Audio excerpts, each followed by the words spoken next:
Boom. Hey, good morning, y'all. What do we have here? So, the Pentagon is preparing to house up to 1,000 people at military sites who may need to be quarantined due to the coronavirus outbreak. And then big shout outs to the one guy who called the manager and got the Des Moines Register poll canceled because they didn't say Buttigieg one time in the poll. Who cares about Buttigieg?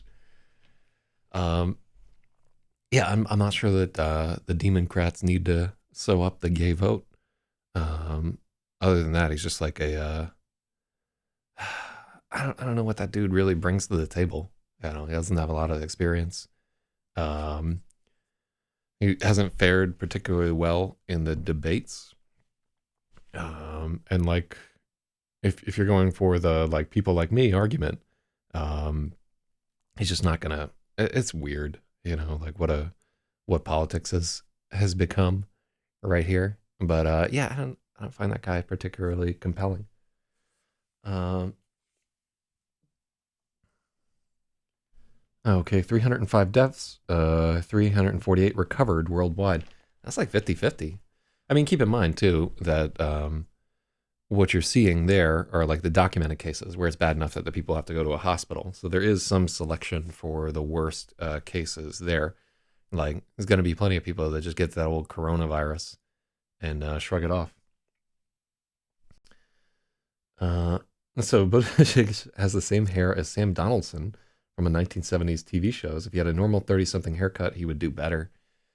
I don't know. Like, I can't think of like one policy proposal that's unique to him that he's been able to make his own. I think he's tried like really hard to be on the side of like I think he tried to like stake out some environmental issues and so forth, and they're a loser for the most part.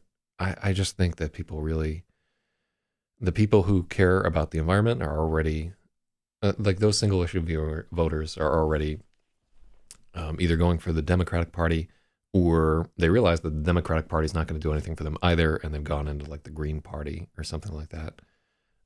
So yeah, he didn't have like a lot of appeal for me. So one thing that I was wondering recently,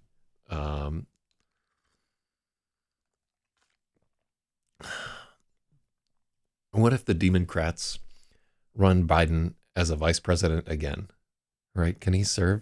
What if they did the sad old man ticket and ran Bernie at the top of the ticket and then ran Biden as his VP?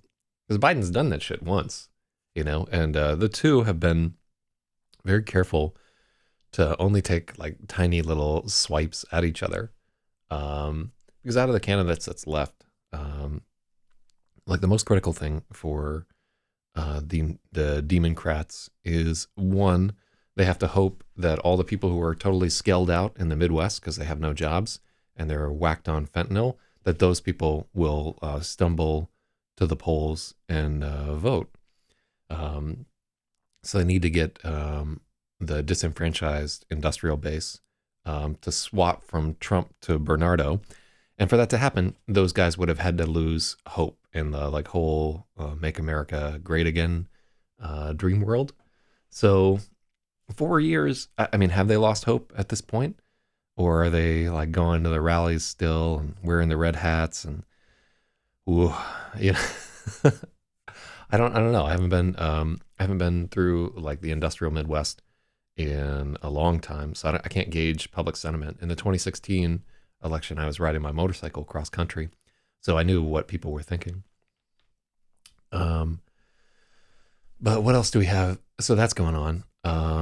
But yeah, it dawns on me that out of the candidates that are remaining, probably the one that has the strongest black support is going to be Biden, which is funny. But yeah, that's just, I guess, because like Obama touched him once.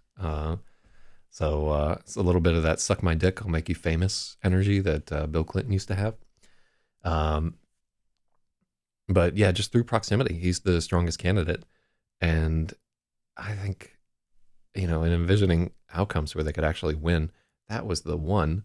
Um, I don't think Bernardo could get away with running like AOC as his running mate.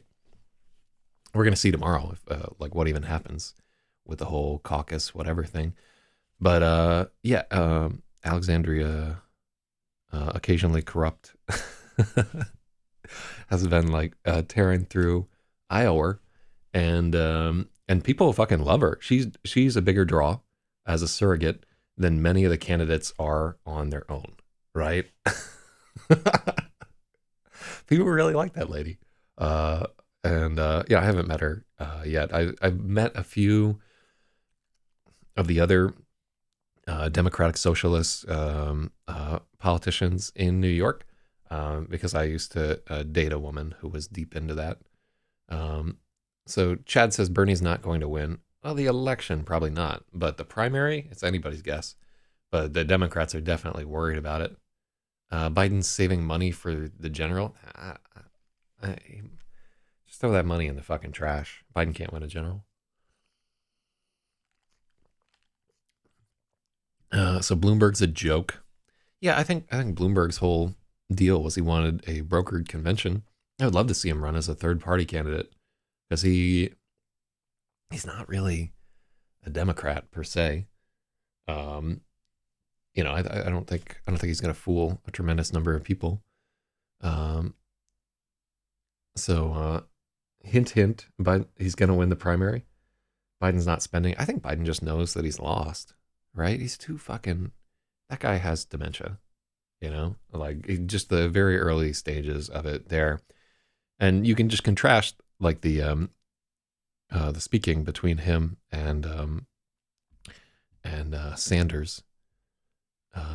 Like one of the things that was really telling was that so this guy should have been the kind of shoe-in candidate for his party, but then when he like all the candidates went to the New York Times and like sat down with their editorial board, and like you can see a lot of those questions and everything online. They met with Biden, and the transcript is not good from what I hear. I haven't read the transcript, so full disclosure, but I've heard he doesn't acquit himself particularly well. And of course, you know, the Times decided that they were going to do this retarded endorsement of both Elizabeth Warren and Amy Klobuchar. Klobuchar is an evil person. I'll just tell you from like looking at her, you know, just from the aura that she exudes or whatever. That woman is a serpent person. The same way that you would like look at Hillary and be like, that's a serpent person. And Klobuchar, you know, like throwing fucking combs at people and having shit fits over salads and stuff like that. All those aides coming out with their stuff. That's not like a political ploy, right? This is a bad person who should never be allowed near any kind of power. As much as she's doing a good job of hiding it, you can just, I don't know, man. I get a lot of that whiff of reptilian off of her. So he's going to win the primary, and he's going to choose Clinton for his VP. Biden's the chosen one. Wow. So Jira put money on Warren winning the primary and Trump winning the general. Well, I'm sure that's how it would go down if Warren could win the primary. But yeah, she really fucking tanked herself with her attacks on Bernardo. And it's not like he can take her as a VP, even if they were previously friends. She did some real dirt to him with that fake fucking thing. And everybody knows that she's a liar, right? Eating a salad with a comb is weak. No, it's just like, I think she lost in the credibility battle with Sanders. I do think like Sanders said some shit that was like that. And it was close enough that she was probably sort of telling the truth there, but she just like not recognizing that she didn't have the credibility to carry it off, thinking that she could have like a Me Too movement there. And everybody suddenly was like, no, we're actually, this time we're not going to believe women because you're a fucking liar. That was like kind of the best part of this primary so far. I really, really enjoyed that. And all the women that are in my life want Warren to win. So it would actually be fucking great for me by proxy. Like I would have to put up with hearing Warren talk.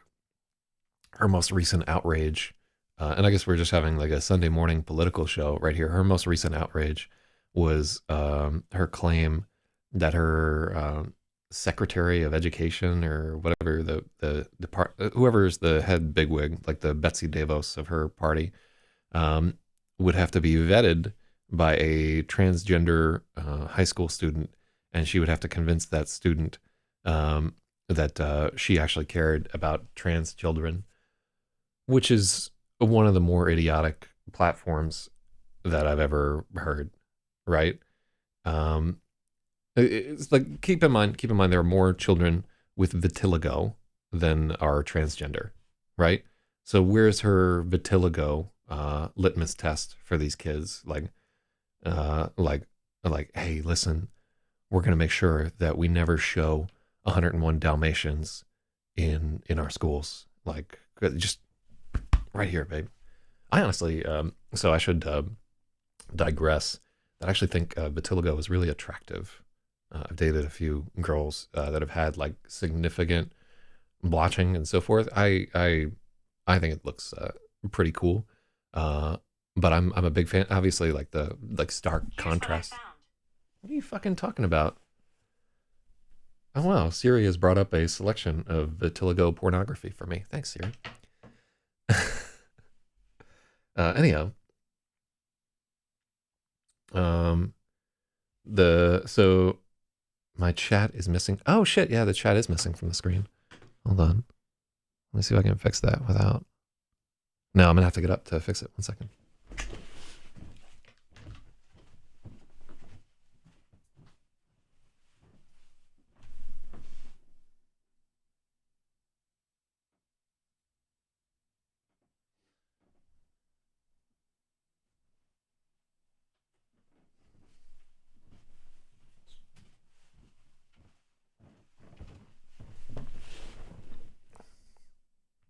Okay, so yeah, so it's not just me.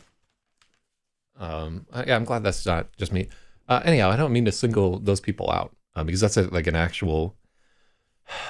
Um, ooh, what I guess what we were going to say there was the vast majority of people who have vitiligo aren't faking it for attention, which is so mean. But I think everybody would agree that there's some degree. Um, and what we've seen too in research of transgenderism is that there are sort of pods of that where people whose friends come out as transgender are much more likely to come out as transgender themselves. And the interpretation of that particular study was that some of this is a learned behavior. Some of this is like societally transmit. Um, and I worry that these are the people that start kind of drinking that Kool-Aid and wake up 10 years down the road, like pumped full of hormones with their penis chopped off, and then cometh the regret,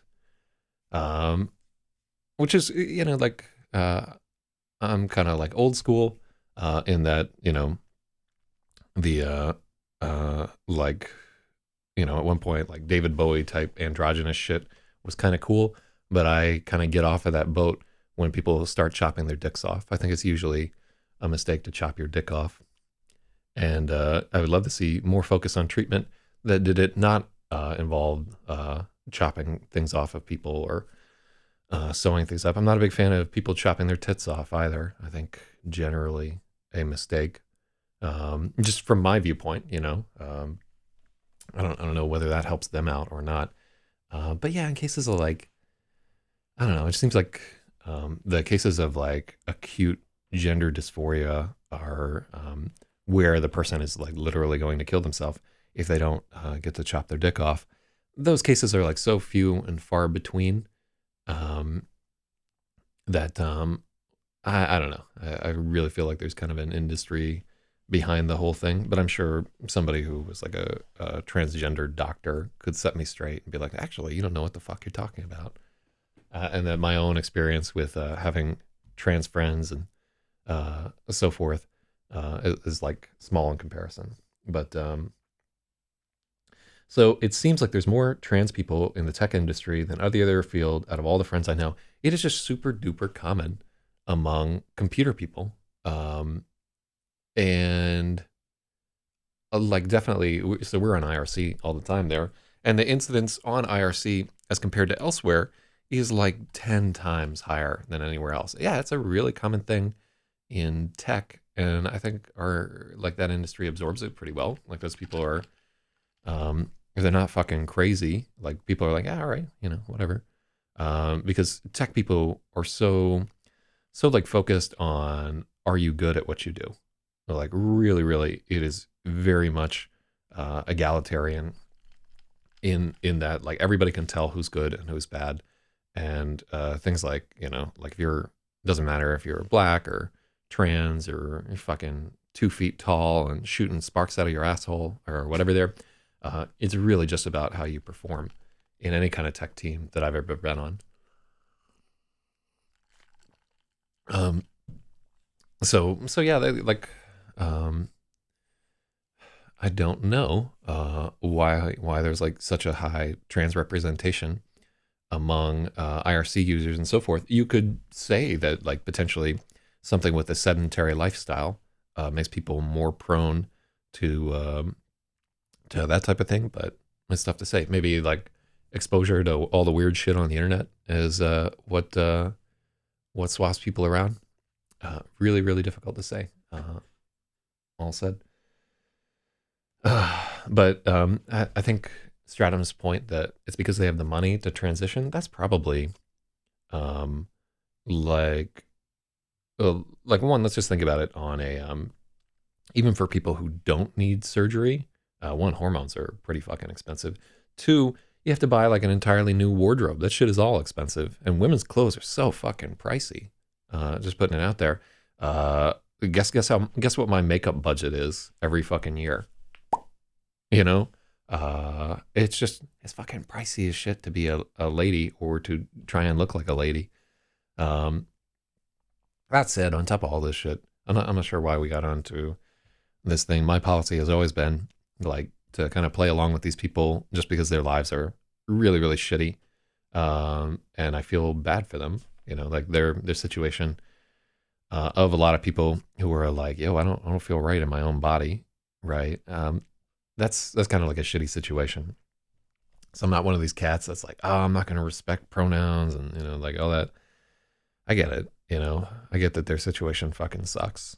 But at the same time, there are a lot of people who are, let's say, kind of taking advantage of their situation. There are a lot of people where if I had to guess after knowing them for a while, I would say, like, that motherfucker just wants to be special, right? There's not something deep seated in them. They're just kind of breezing into this right here, and they're in a social support group where people are generally supportive of whatever crazy free expression shit that they want to do, and they can just get away with it.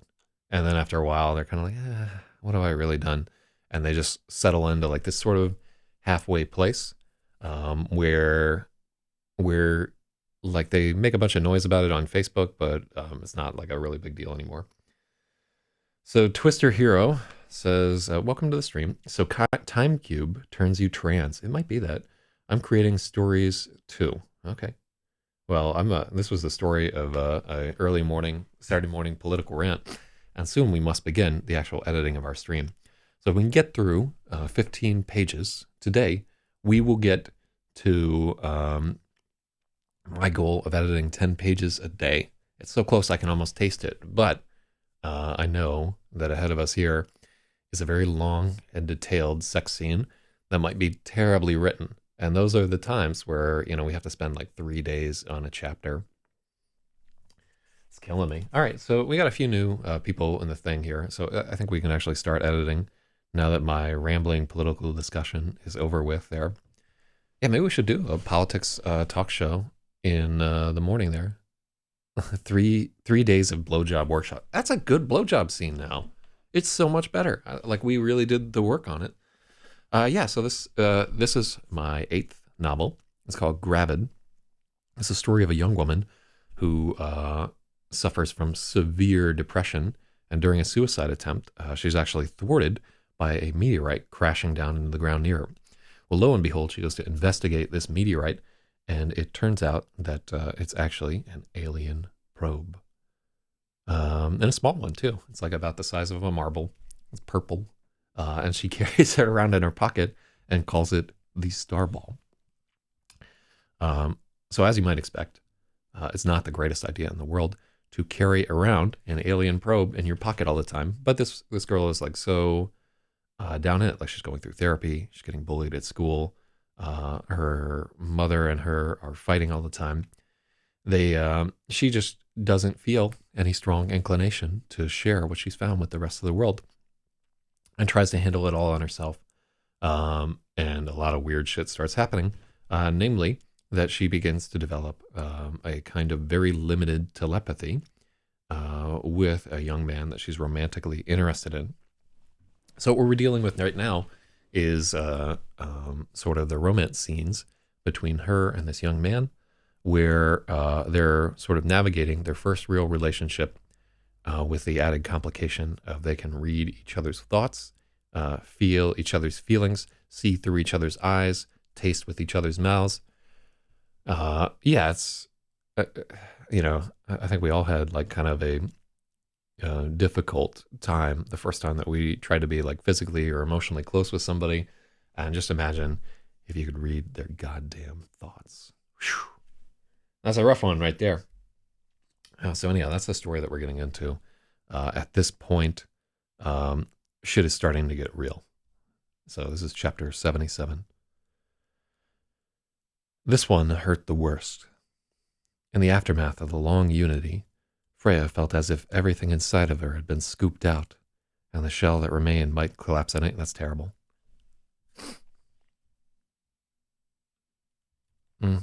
So I like the concept, but that's just... Let's take this out.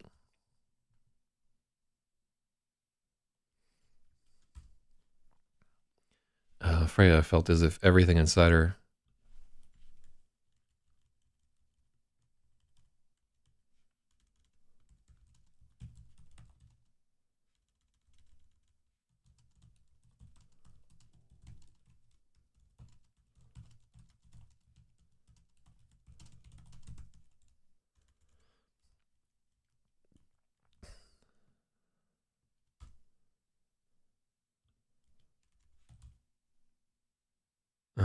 shout out to Jay Miller right there. How about instead of this one hurt the worst, this one hurts the worst? Well, let's try both times. This one hurts the worst. This one hurt the worst. I like that it hurt the worst. Just makes everybody think about sausage. So Jay Miller facetiously says, "This is good. You're changing the world. The ETs will surely sample your children." Well, thanks. Really appreciate it there. So this one hurt the worst. Freya felt like her insides had been scooped out, and the empty shell might collapse at any moment. Yeah, this is like a bad metaphor.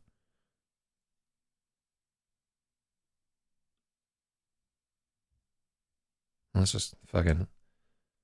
This one hurt the worst. It was an effort to keep her head up. Freya wondered how Dan was able to drive.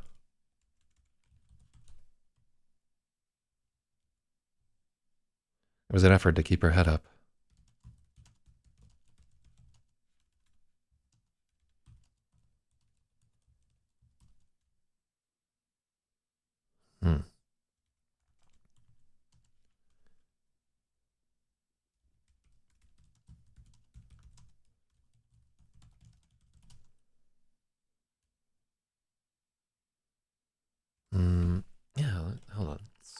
Take a sip off the potion and hit the three-wheel motion.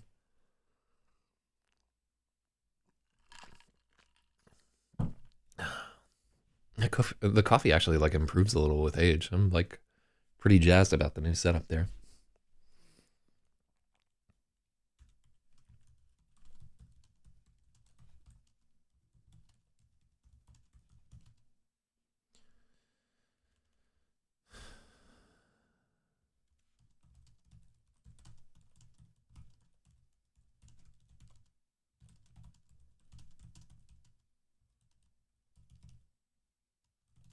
Do you ever really feel? See, I think the problem here is we're trying to like posit a feeling that's just not realistic.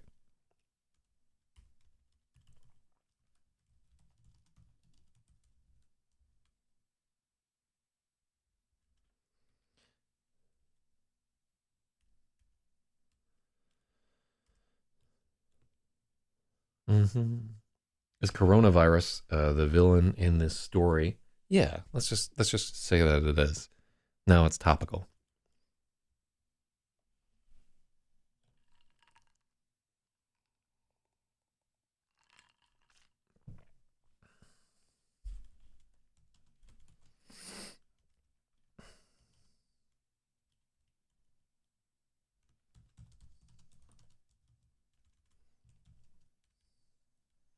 Mm-hmm.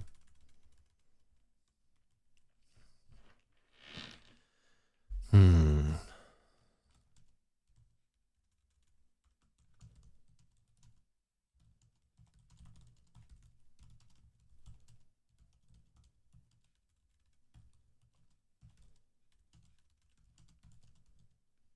This one hurt the worst.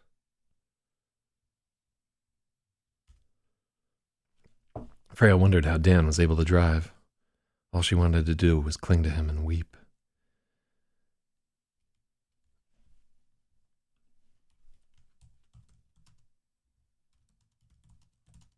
Unity was gone, and all she wanted to do was cling to him and weep. He was taking a different way back, north on Old Franconia Road, and she couldn't figure out why, but it seemed too much.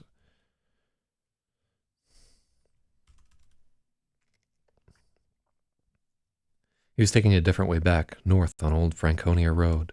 She couldn't figure out why, but it seemed like too much effort to ask. When the car pulled into the parking lot of the Littleton Diner, it was like he'd suddenly pulled up to Disneyland. Oh, God. Dan, you're a genius. Oh, thank God. Dan, you're a genius. I'm just hungry, but thanks, Dan said with a wan smile. I felt like so wrapped up in thought, I forgot I needed to eat. No wonder. Wow, this is. Ugh.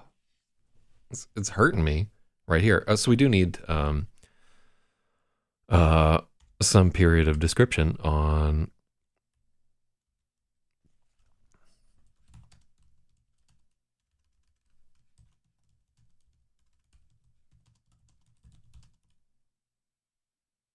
Mhm.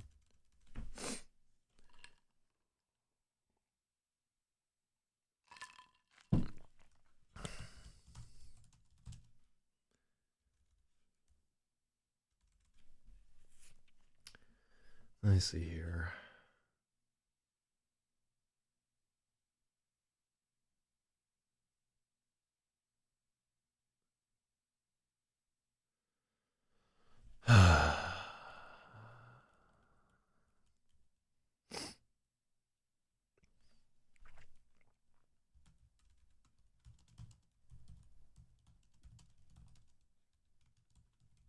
Hmm. This one hurt the worst.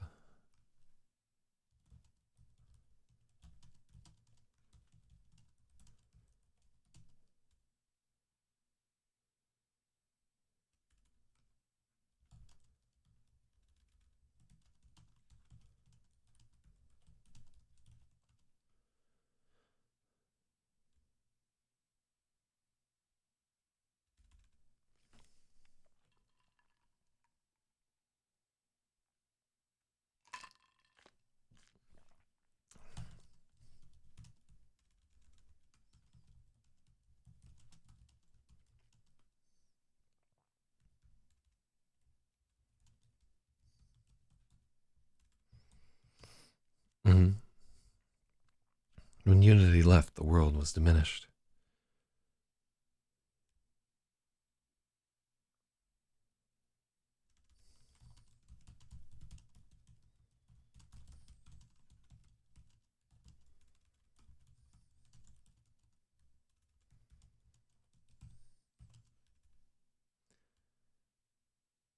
The world felt diminished without unity. Uh,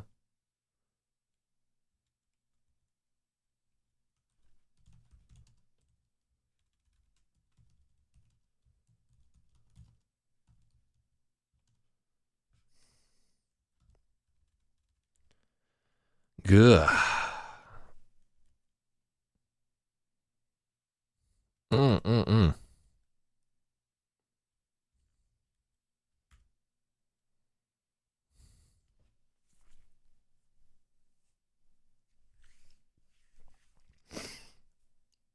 Yeah, what are we really trying to say here?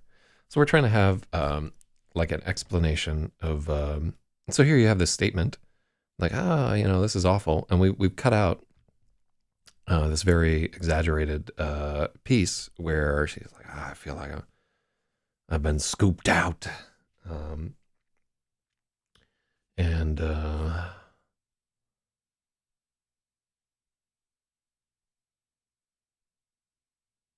yeah, maybe it's that premise of like this one hurt the worst or whatever.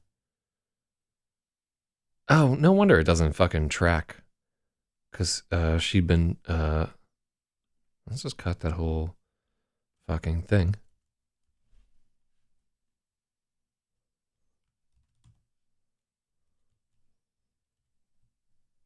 Yeah, we can change the entire tenor of the whole thing. Dan was taking a different way back north on Old Franconia Road. She couldn't. Mm-hmm.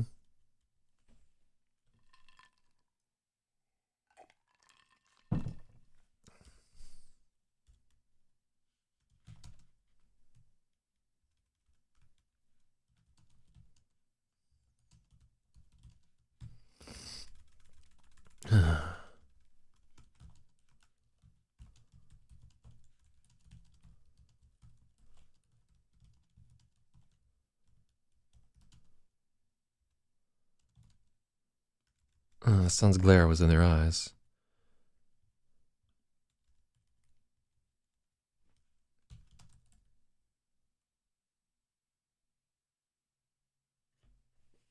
Oh, yeah, the concept of like a hangover is kind of interesting there.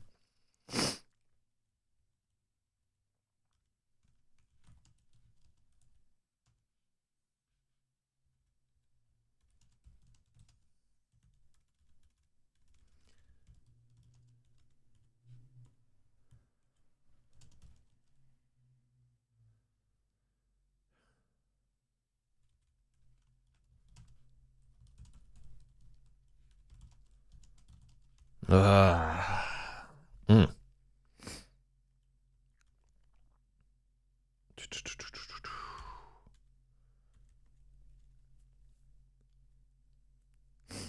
Well, let's pause for a moment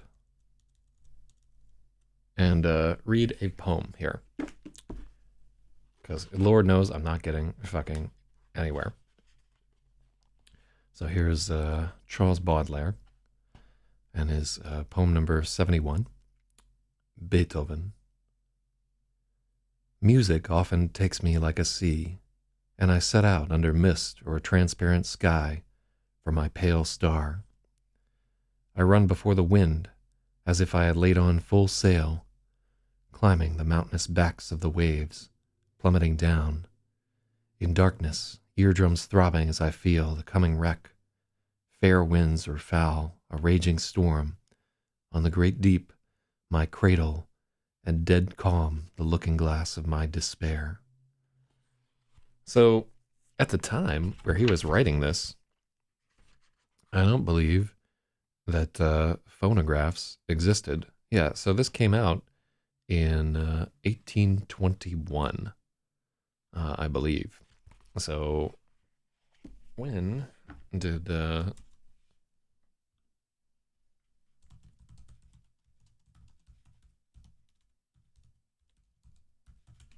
invention of the phonograph. 1877.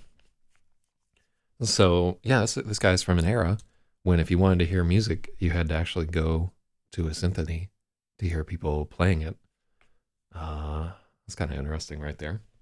Just imagine, yeah, like we so take it for granted that we can just hear music at any time we want. Like I could literally the whole time I'm editing this have Ram Ranch playing on loop in my headphones constantly.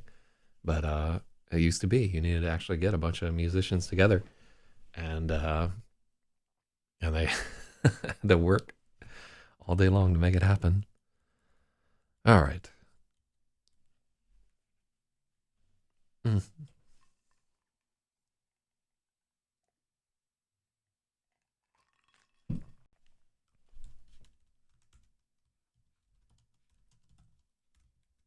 Mm-hmm. Oh, shout outs to This Boy is Thuggo. Welcome to the editing stream. We're working on chapter 77 today.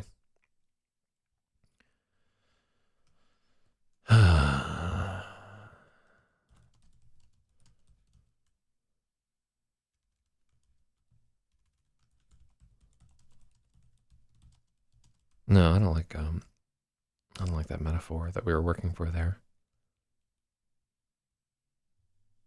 So Freya also has never been hung over.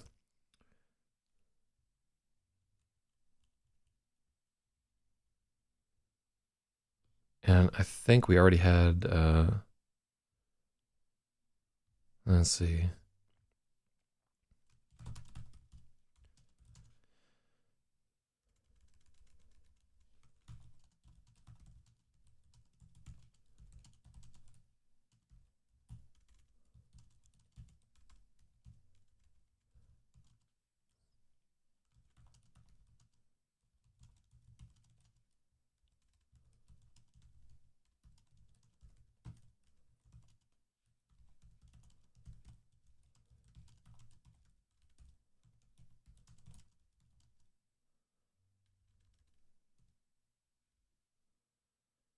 Mm-hmm.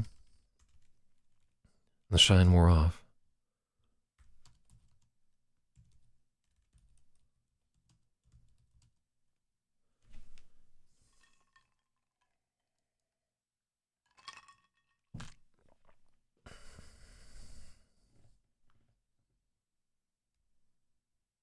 Mm-hmm. I think we use shine wore off like a bunch of other places.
So I would have rated, but I have 0 viewers. Yeah, the process of getting anybody at all to give a shit about what you're doing is like so long. It's such a fucking grind. Um, because I don't know, like ultimately, like what I'm doing here isn't the most interesting thing in the world. I'm very fortunate to have like anybody tuning in, to tell you the truth. Like I would never, ever in a million years watch somebody editing a novel because I don't like editing novels myself. um, I've got a couple of followers, but this is not a great time to stream. It's like 3 a.m. for me. Yeah, this is the only time that I can get writing done is early in the morning. So it's not like prime time or anything like that. But I mean, ultimately, the stream is a little bit of an afterthought, and the book is the important part. Freya's happiness was short-lived. Without the unity, nothing could feel good for long.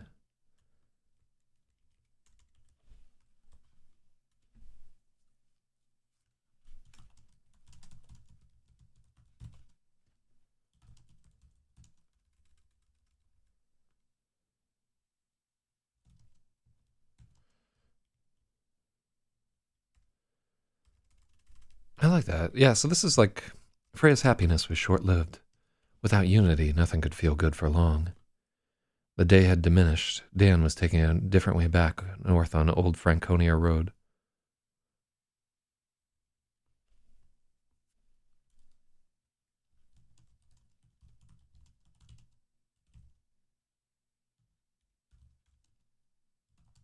The sun was brighter, but somehow the day had diminished.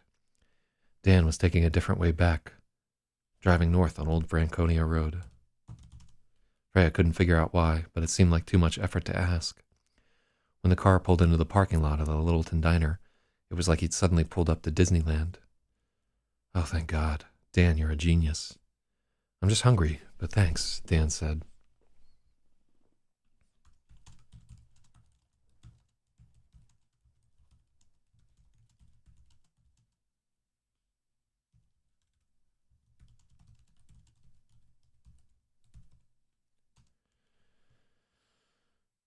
From his wan smile, Freya could tell he was feeling the same withdrawal.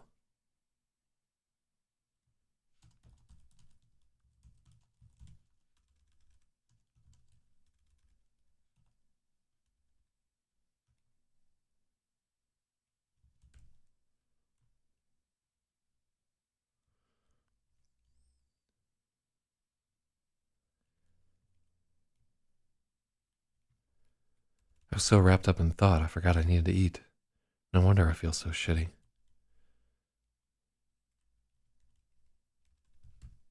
You're not alone there, Dan admitted. Don't let me order the whole menu. The Littleton Diner was an old-fashioned railcar-style diner with chrome... Oh, look at all these hyphens. Old-fashioned railcar-style, chrome-rimmed. Hell yeah. It makes me feel like it's a rap, like, my candy pane immaculate.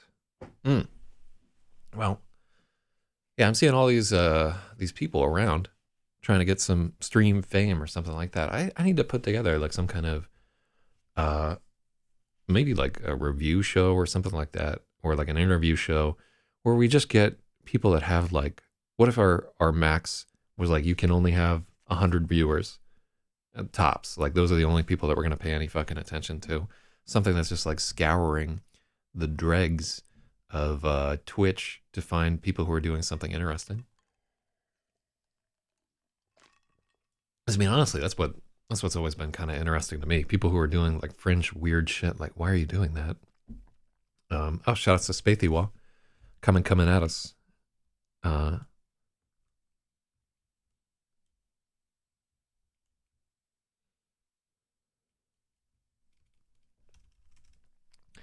The Littleton Diner was an old-fashioned railcar diner with chrome-rimmed red leatherette seats at the counter.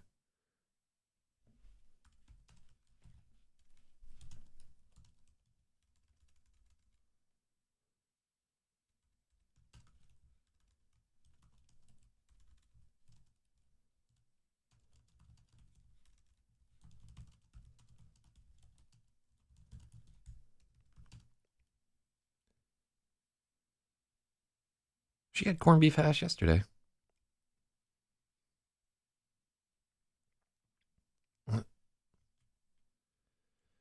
They sat at the counter. All the booths were full. Freya had all set to order a hamburger, but she saw someone else's plate on the end and immediately wanted what they were having.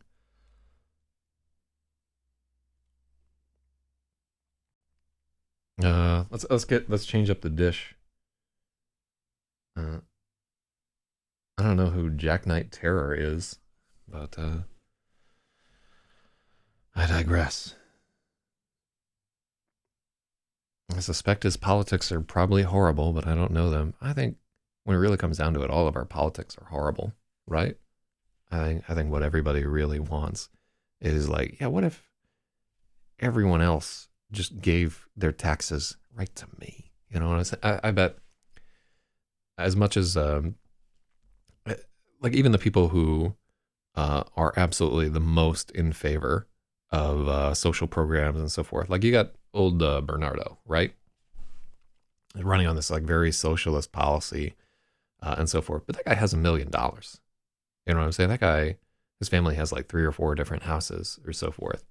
If he was really legit on this shit, like his charitable giving, like it's like kind of like the end of Schindler's List, where he looks around and he's like, I could have sold this fucking watch. I could have saved like 3 or 4 more people. What am I doing? Where he realizes that if altruism is his goal, then he hasn't gone nearly far enough, and it just shatters him. And it is one of the really, really most powerful things about that movie is just this idea that there really isn't an end to altruism. Like if you're really with the program, that you almost need to be beggaring yourself to help other people. And also like there's this like flip side of it. There is just how little people really appreciate that act of beggaring oneself. Like say that Schindler's List is a bad example because we have this externality of the Nazis there. But I mean, literally picture somebody who has a small family fortune and they're like, you know what I'm going to do is I'm going to help the homeless, right?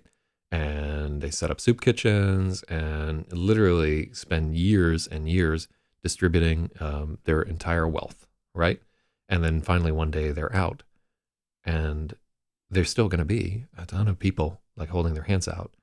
And when like the money dries up, there's going to be bitterness and anger. This thing that they used to get, they can't get it any longer, and so forth. Um, so yeah, like really shade into a lot of that kind of like Randian objectivist to like pull yourself up by your dick strap or whatever type situation.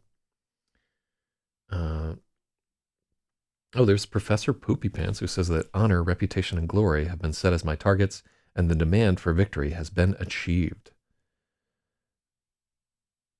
So Stratum says, my happiness in giving died in giving. My virtue became weary of itself by its abundance. Wow. Shout out to, that's got to be our boy Frederick right there. But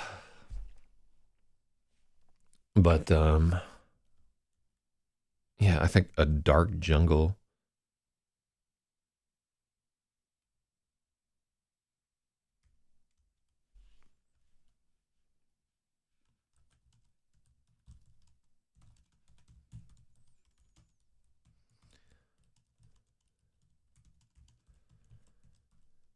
She ordered the huevos rancheros and a stack of pancakes. Dan got the Sunday special porterhouse. Why are huevos capitalized? They devoured everything and felt immensely better. Have you been hungrier since this started? Yeah, and I've wanted to eat unusual stuff. I wanted mussels really badly the other day.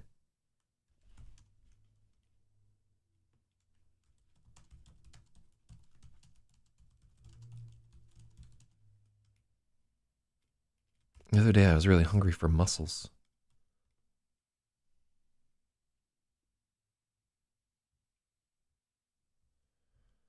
So Professor Poopy Pants says, I'm impressed my entire progressing of writing.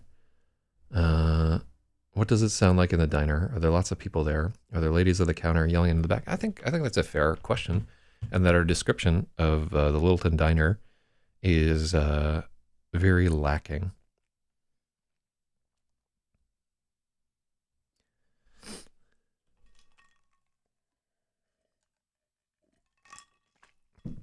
Mm. When the car pulled into the cramped parking lot of the Littleton Diner, it was like he suddenly pulled up to Disneyland.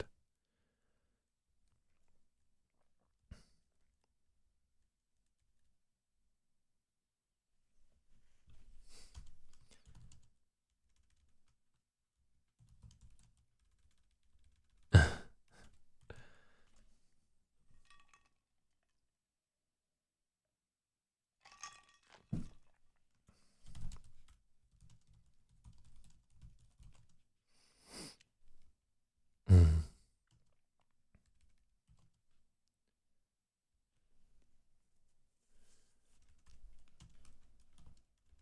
So this would have been, I think it's Veterans Day.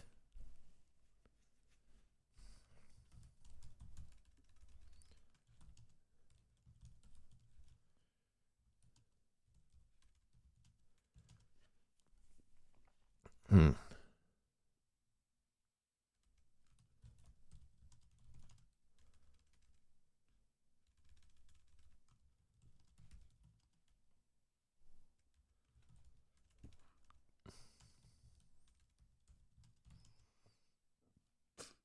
Mm.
Hmm. So let's work a little bit on that guy there. Uh, why can't I see Stratum? Is he in a different chat? Uh, I'm about to major in enlightenment classes. Huh. Yeah, Stratum's on the YouTube chat. Yeah, you can see, like right up here, you can see all those chats aggregated together. Yeah, we just throw all these together because everybody has like a different platform preference or whatever there, and it's just so we can get discovery from like a bunch of different spots. Ugh.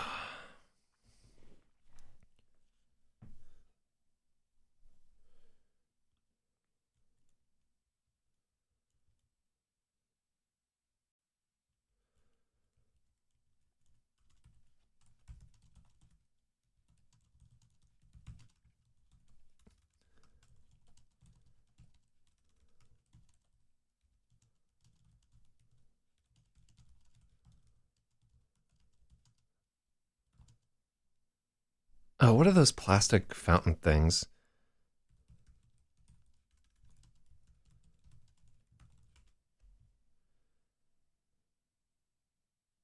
Yeah, these things.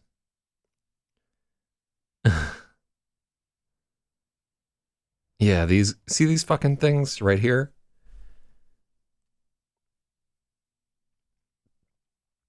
Jet spray, refrigerated beverage dispenser. But what do you call these things? Every fucking diner has these. I hate those things. I don't know why. I just really dislike them. I would never get a drink out of one of these things.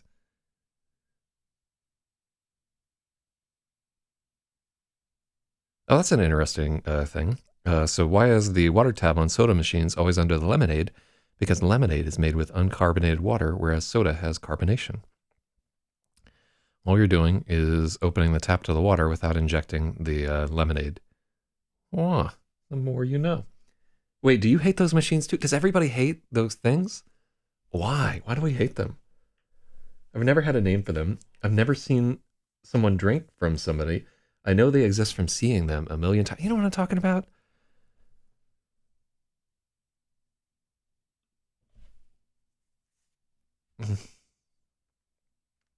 I guess.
Technically, what they provide It's the new Berenstein Bears thing. Yeah, what the fuck do you call those things?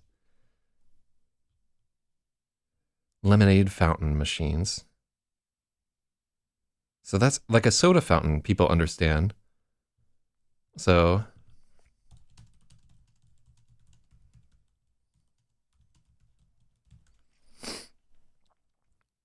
uh, yeah, there's got to be like a more common name for these. Triple 3 gallon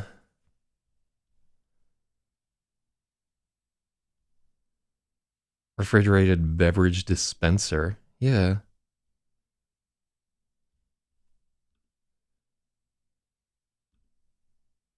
So this one doesn't have the fucking fountain in it, right? It's just a tap thing. Rectangular cold beverage dispenser. Yeah, but the one that we're looking for has like the fountain inside of it, right? I really should have sidestepped this whole idea right here and not gotten pulled down to this. Especially, well, we got all day. So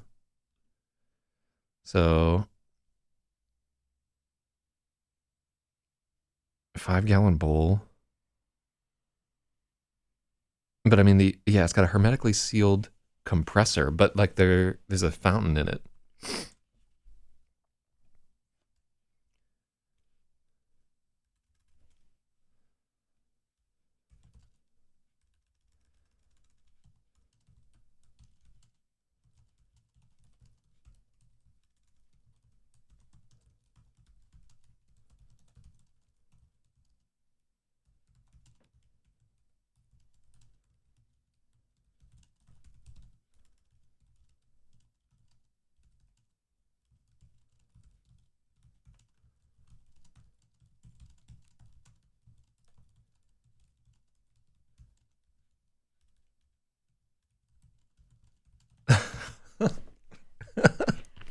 You know what I'm talking about?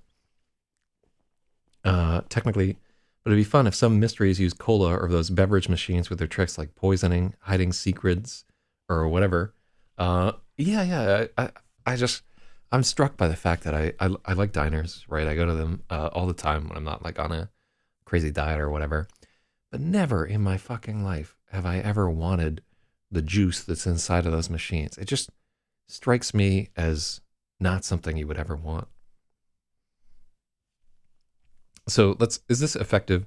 All the booths were full. Freya and Dan sat at the end of the counter next to one of those upside down fishbowl dispensers where pink lemonade was constantly shooting at the top of the fountain. Oh yeah, that's too much.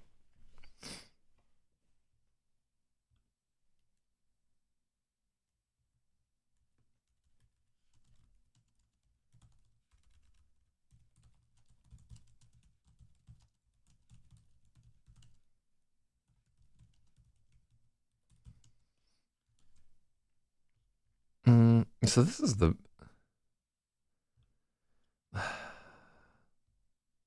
yeah. I feel like we're missing the uh,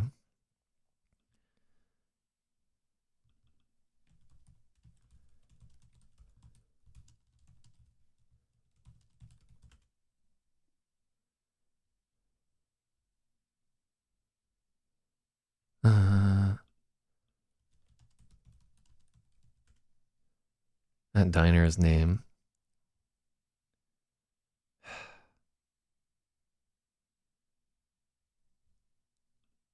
Maybe they call it a bubbler. Bubbler. Yeah, Classico lemonade bubbler.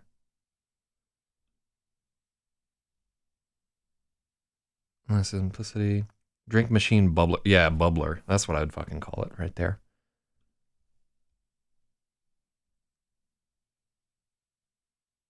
Crathco beverage dispenser. Bubbler lemonade mix. Lemonade bubbler.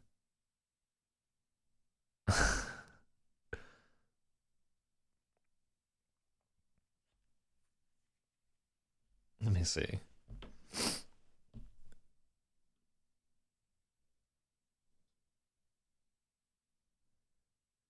Classic bubbler.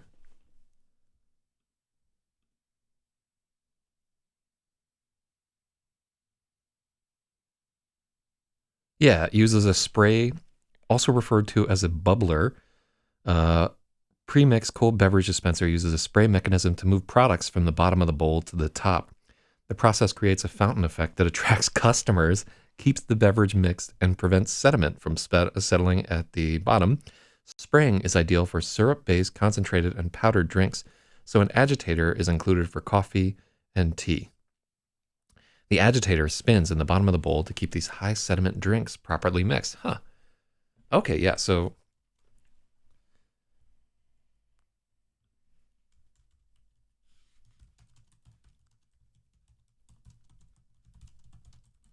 bubbler.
Let me see. What is it? It is a television room. My biggest dream about confection was television chocolate in Willy Wonka's factory right there. Oh yeah, I don't really care if you post links. That's just Streamlabs that says that. I don't really give a shit. I forget the television room there. All right, let's so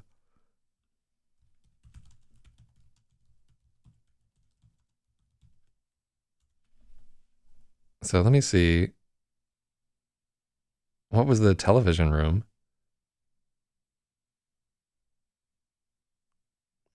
Was it not? Was that not in the original Willy Wonka? I didn't see the Johnny Depp version.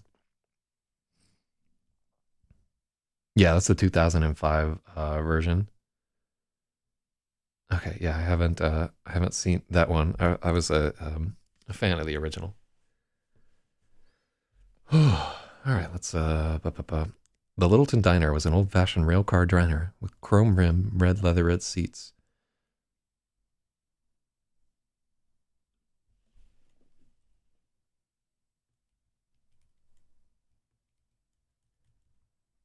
All the booths were full.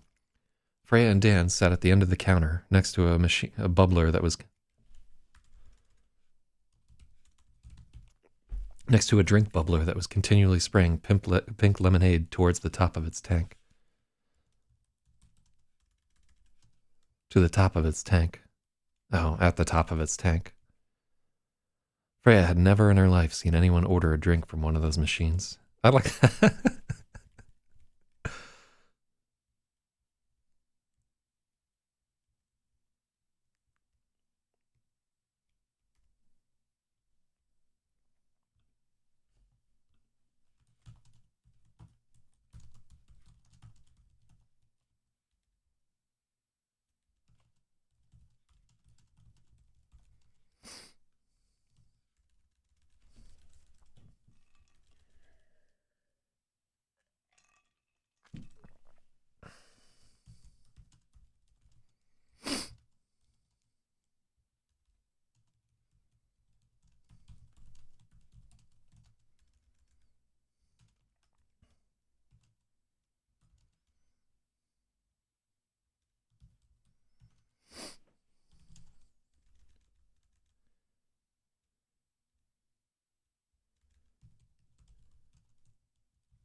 And shouts to Littleton, home of Eric Harris of the Trenchcoat Mafia, Littleton, Vermont. Is that actually where he's from?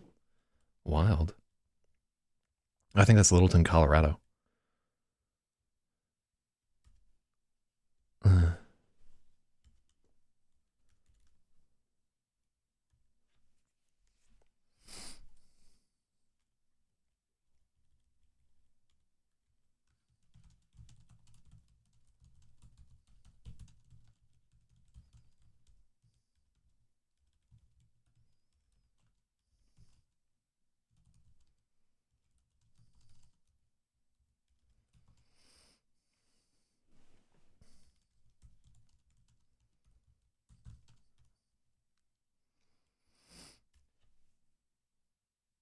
The Littleton Diner was an old-fashioned railcar diner with chrome-rimmed, red leatherette seats.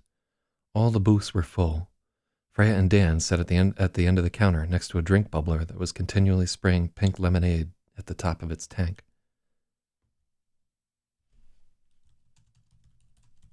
In a glass tank. Freya had never in her life seen anyone order a drink from one of those machines.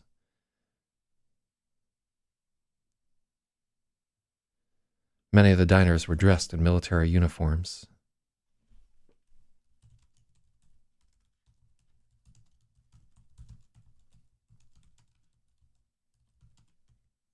She guessed they were headed to a parade. Freya had been all set to order a cheeseburger.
Spent 30 minutes to get fulfilled details of a drink bubbler right there. Yeah, well, I honestly like it's the little tiny things, right? Like think about when you're telling a story to your friend, right? It's the little details that like kind of sink into you that you'll remember a long time later. Like if I think about Stephen King's The Stand, right? The Stand is like 1,400 pages long. It's a really long book. But if I think about a detail from it, like right away, I can think about the scene where Tom and Nick are in a drugstore, and Nick is trying to get Tom to drink. Tom has a stomach ache, and Nick is trying to get him to drink some pink Pepto Bismol, and he gets fucked over by this young trampy woman who tells Tom that Pepto Bismol is poison. And I can remember the description of that pink Pepto Bismol, like I can picture that, right? Even though it's been 20 years since I read The Stand, and that's just like a tiny little sliver out of this gigantic book, and that scene doesn't matter at all. Like all it does is it a little bit establishes Nick's character as somebody who cares more about this retarded man Tom than he does about this woman that he's just had sex with on the floor of a drugstore. Uh, uh, yeah, like just like keep in mind, like readers will pick up these tiny little details, and and it it's worthwhile to nail a detail. And I think all of us, like, we started thinking about this and like, what do they call those fucking machines? And none of us had ever seen anybody drink out of one of them. And they're just like a weird thing that diners do. They don't do it anymore. Like you'll never see one built into a new diner, but they've been there since like the fucking 50s, man. Ooh. Freya had meant to order a cheeseburger, but she saw a lance corporal. Uh,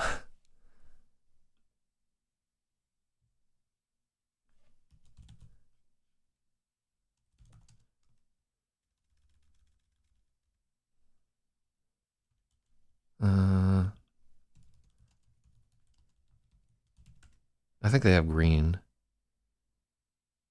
Oh, yeah.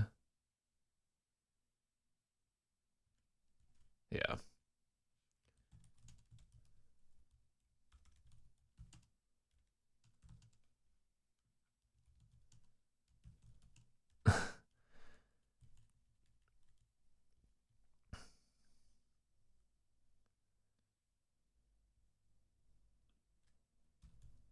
Mm-hmm. Freya had meant to order a cheeseburger, but she saw a lance corporal in dress blues eating a plate of huevos rancheros and decided she wanted that instead. Dan got the Sunday special porterhouse. They devoured everything and felt immensely better. Have you been hungrier since this started? Dan asked.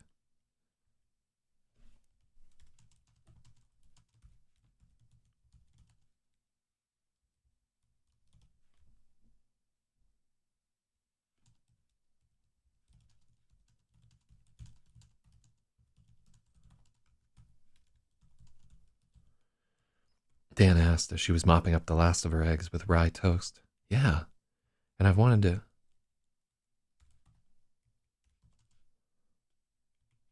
Yeah, and I've wanted to eat unusual stuff. The other day I was really hungry for mussels. Weird. I ate way too much clam chowder the other day. 2 whole cans, and I was thinking about buying another from the gas station when I was done. I'm hoping this doesn't end with some xenomorph bursting out of my chest. I'm really hoping this doesn't end with some xenomorph bursting out of my chest. It was supposed to be funny, but neither of them laughed. I thought about getting an MRI, but I realized if they found something, they would want to take it out, and all this would stop, Freya said. Have you been sleepwalking at all?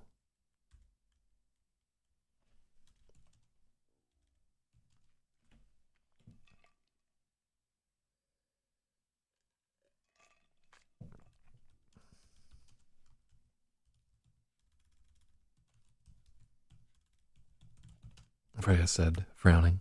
Have you been sleepwalking at all? I don't think so, but I'm not sure if I'd know. I drank an entire case of Ensure while I was asleep. I woke up feeling like I was going to explode. Whoa, Dan trailed. I was thinking it was just a growth spurt. That's happening too. Oh, this is uncomfortable.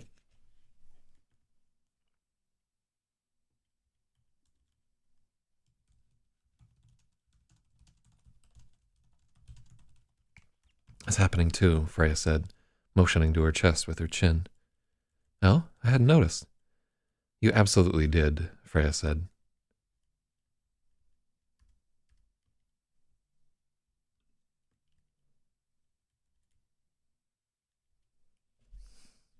Hmm.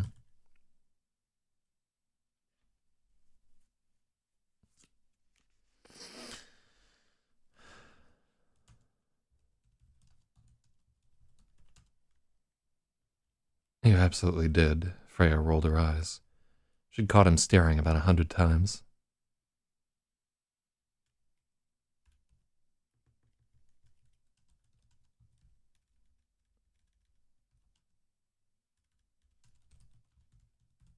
You absolutely did, Freya said flatly. She'd caught him staring about 100 times. Guilty, he grinned.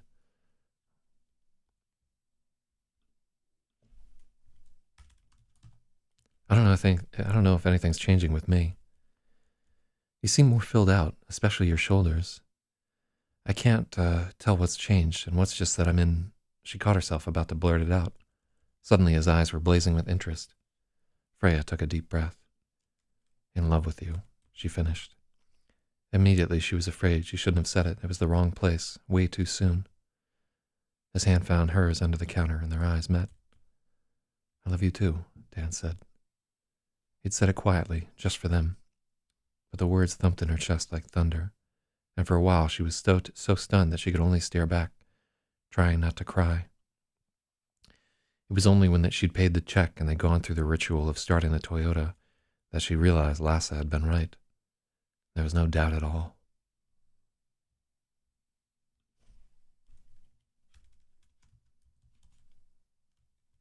So that should be an M dash. Let's see. All right, so what? There's also the thing where if you can get one detail wrong that the reader can catch, that's one reader struggling to suspend disbelief. Absolutely. So Professor Poopy Pants says, I prefer these details rather than the storyline itself sometimes. And this perspective could be put in movies too.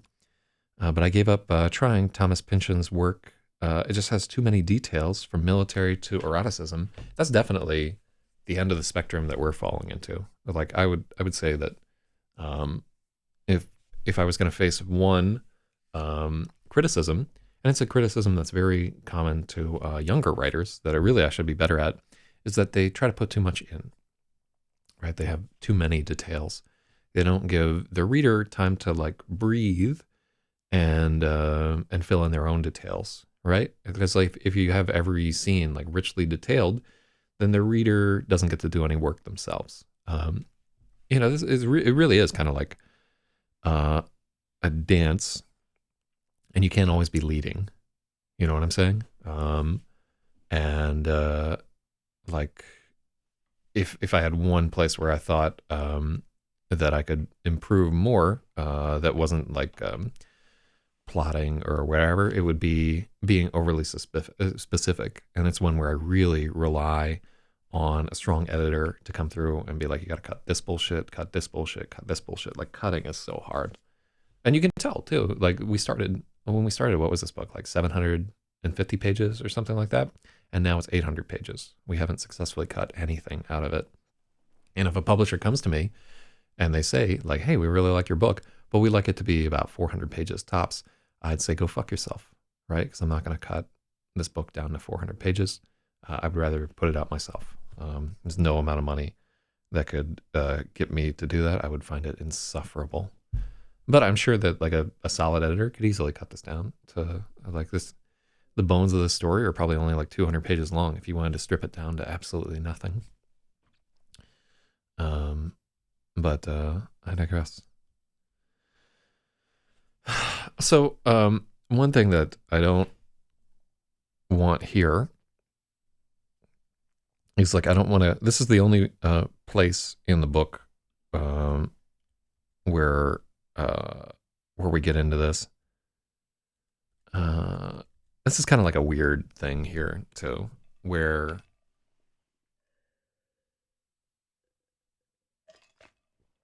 I don't want it to be like, oh, the alien made my tits bigger or whatever there.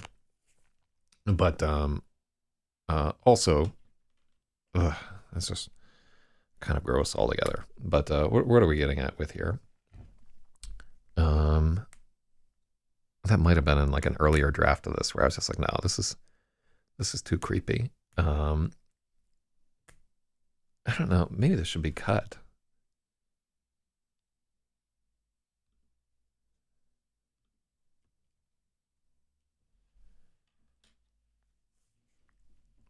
Oh yeah. This doesn't track at all.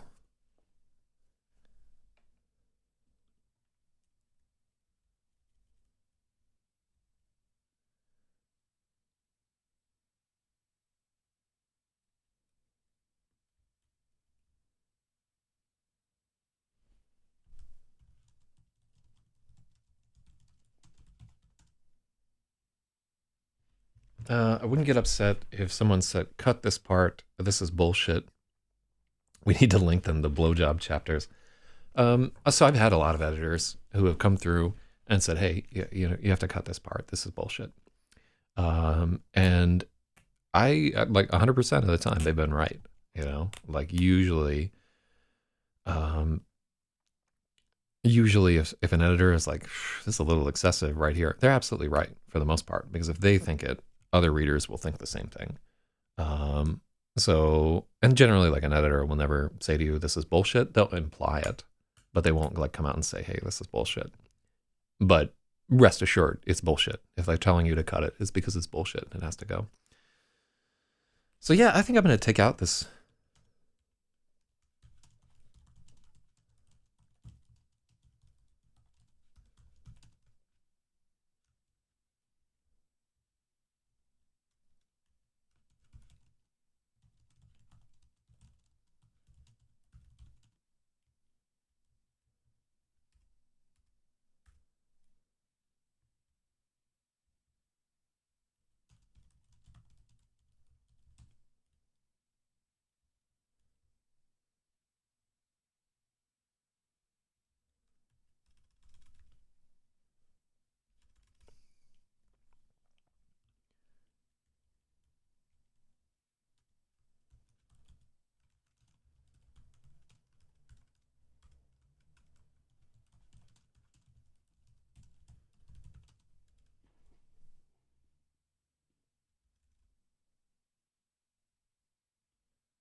Mm-hmm.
Mm.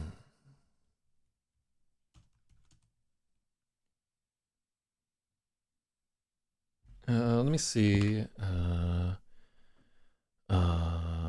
what do I listen to when I'm writing or editing? So normally when I'm writing, I'm listening to like a Pandora station or something like that.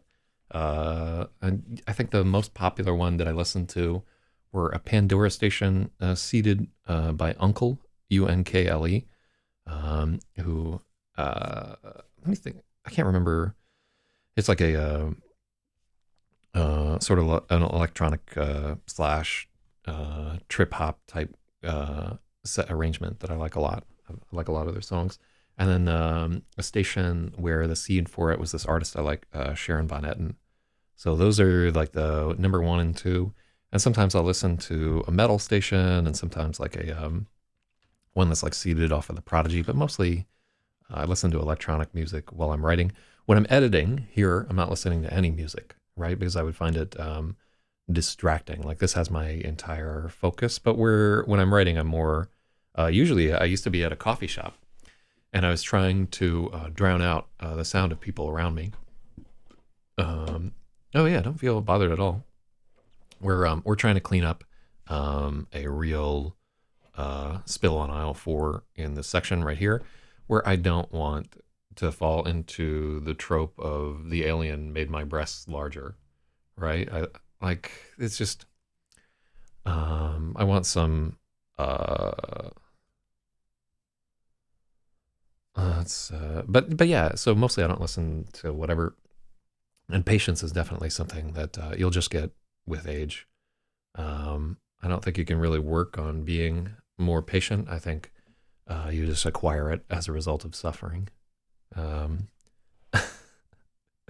but yeah, I've definitely um, grown more patient with age as I've been working on, just the idea of trying to get through an 800-page book and like actually sitting down every day and editing it. Just this process of this particular book has made me feel like I can accomplish more things. Um, Even though it's just like 60 days. Like I was, I forget how long. This is already longer than I was in basic training or a bunch of other stuff. So the alien didn't make the breasts actually larger. It just made them more lustful and aware of what was already there, like the crackhead having laser eyes finding that rock that he dropped. God, that is something that's there. Yeah, I'm not. I have not specified whether this. I mean, this could just be normal growth for these two people, and she's right around that age. Um,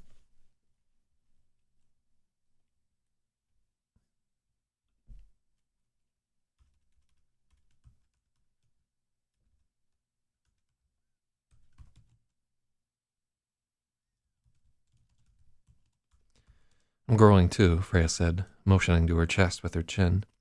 Oh, I hadn't noticed. It absolutely did, Freya said flatly. Oh, I like the use of flatly there because a second before we're talking about tits and then flatly. That's like mildly amusing.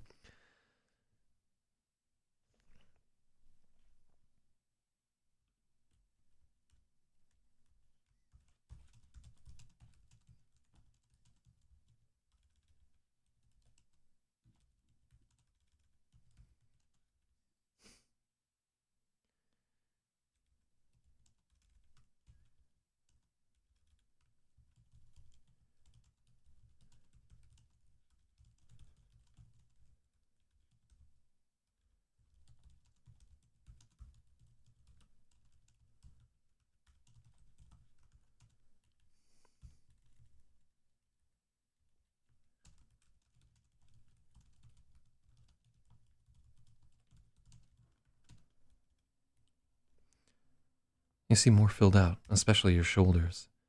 I can't tell what's changed and what's just that I'm in. Freya caught herself about to blurt it out. Suddenly, Dan's eyes were blazing with interest. Freya took a deep breath. In love with you, she finished.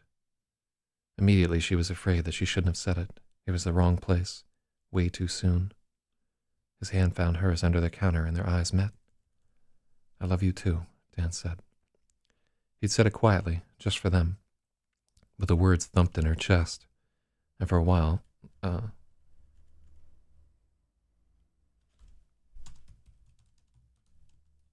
like a bass drum.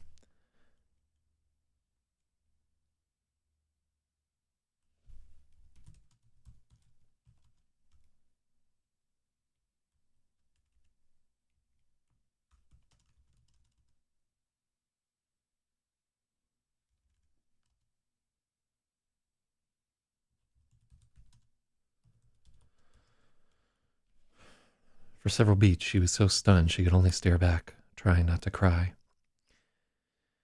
It was only when she'd paid their check and they'd left the restaurant and gone through the ritual.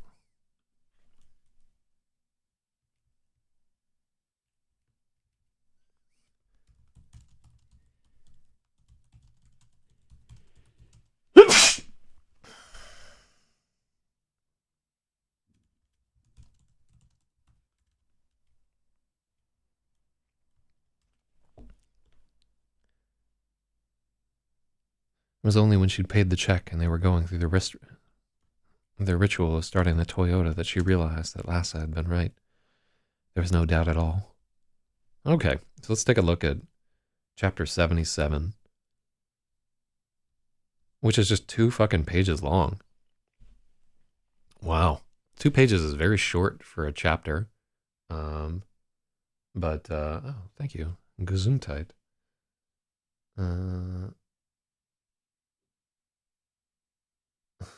Let's see. But almost all times I'm estimated as difficult. So it's a clip from Twitch or whatever. I'll have to, somebody remind me to click on that guy later on there. Hold on. I'll click it on the other screen, and then we're going to hear noise from it for a second. Actually, hold on. Oh, cool. Yeah, so I can kill the volume on the other screen, and then click on that clip. And, all right. Who wants to do a philosophy? Yeah, this is like some weird shit happening in the background there. So, yeah, I'll click on that clip later. But, yeah, it looks like some 80s level computer generated graphics. Graphics. All right, so chapter 77 is 2 fucking pages long. Let me see. 2 pages of chapter 7. That's a difficult 2 pages to get through. We spent like, I started this at 5 o'clock, man. We spent 2 hours on 2 pages. It's not a good sign. And I know that the chapter after this is actually a relatively difficult one, too. That's wild. All right, so this is chapter 78. And let's see. Oh, this isn't the Fritz Haber chapter. Right is more of a Socratic method.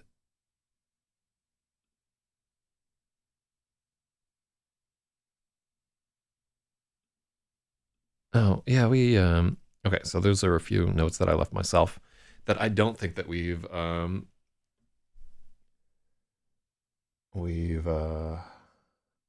gotten through at this point here. All right. Well, let's take a brief pause. I'm going to get a little bit more coffee, and we'll think about what we're going to do in chapter number 78.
All right.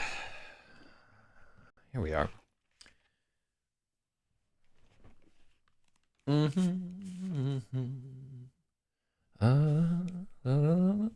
right. Well, the trumpeter has obviously been drinking because he's fucking up even the simplest lines. I'd say that it's a sight that's quite worth seeing. It's just that everyone's interest is larger than mine. My favorite line of that song is when they sweep the streets, I'll be the only shit that's left behind. Fucking Elliott Smith, man. There's a reason he blasted himself. All right, hold up.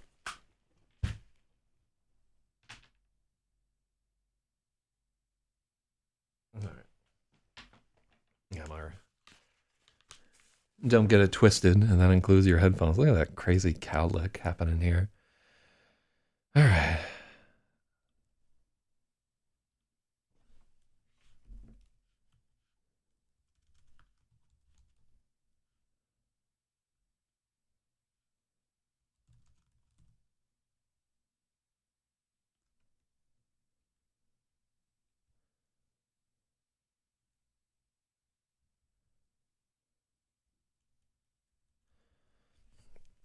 Freya and Dan checked back in at the Rabbit Hill Inn, feeling far better with full stomachs.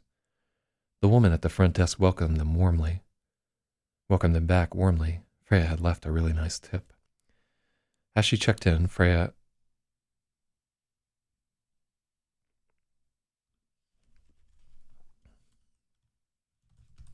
they'd left a really nice, yeah.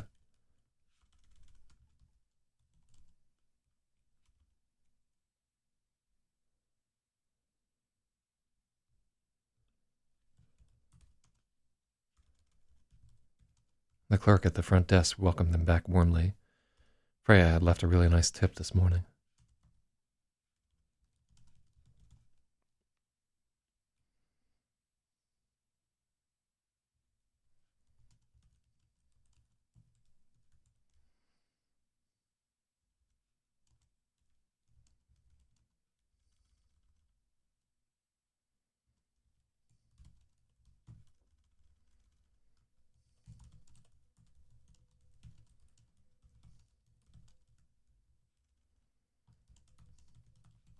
Mm-hmm.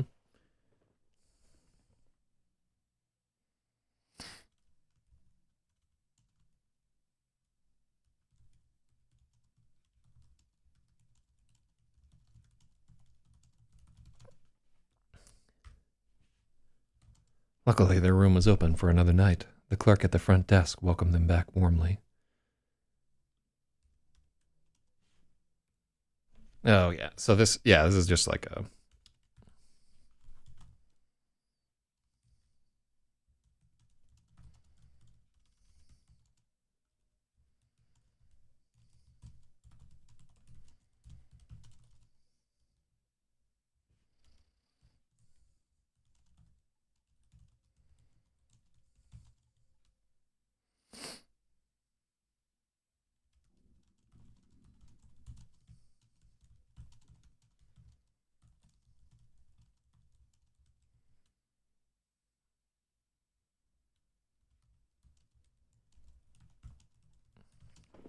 The room wasn't booked. As she checked in, Freya arranged to have their clothes laundered overnight. She didn't want to wear the same underwear for a third day straight. The room wasn't ready yet, so Freya joined Dan in the common room to wait.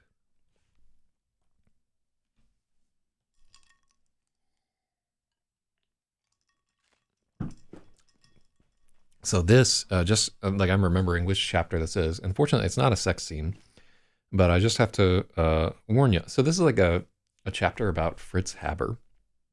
And I wrote this before old Blowjob Rogaine, aka Joe Rogan, had gone on like some tremendous fucking tear about Fritz Haber. And so like now we might have to like, now it might just be memed here, which is annoying. Like most of my writing I do in a vacuum, but I think we may have to like cut some of this shit just because it's become like sort of a meme in that circle. But I don't know. The story of Fritz Haber is actually like a really interesting one. But I know we get into that here. As she checked in, Freya arranged to have their clothes laundered overnight. She didn't want to wear the same underwear for a third day straight. The room wasn't ready yet, so Freya and Dan joined.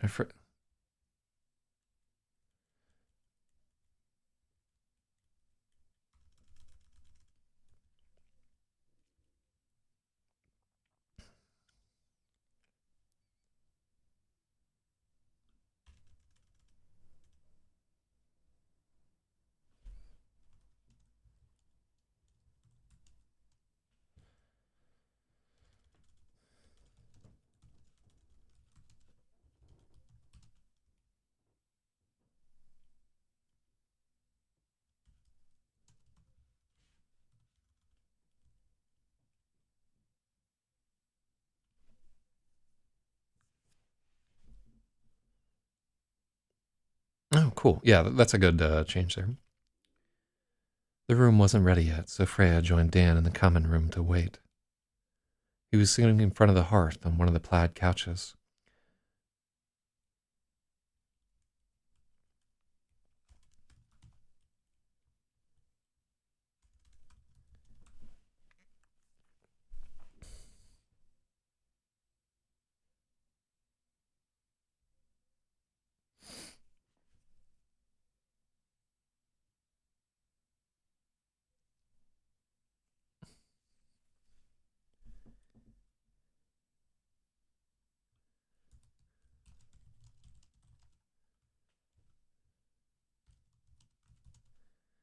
How do you spell Mater D?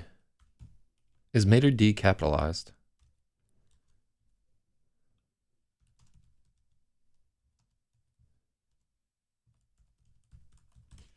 Is Maitre D? Oh yeah. Well, I spelled that completely wrong.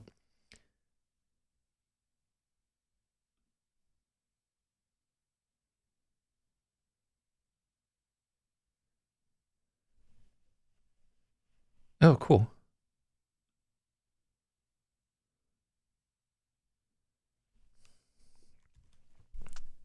What's the origin of that word there? Does it come from like major domo?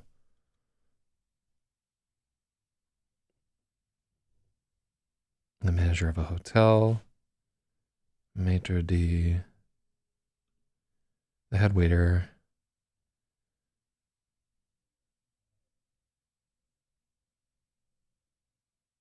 Mm-hmm. In the past, persons with this role were sometimes responsible for operations such as tableside boning of fish and mixing of salads. Huh.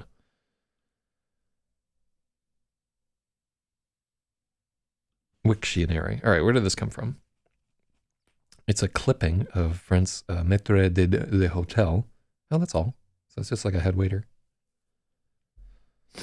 That's kind of neat.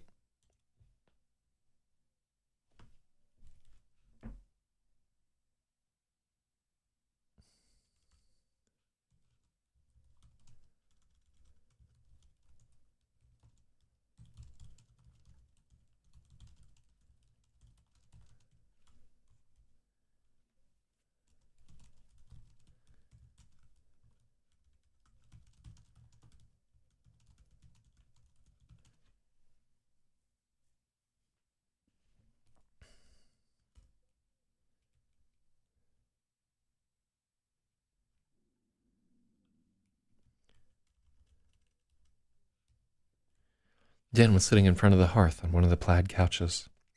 Freya sat next to him and rested her head on his shoulder, smiling with anticipation. It wasn't long before the waiter arrived with the hot chocolate she'd ordered.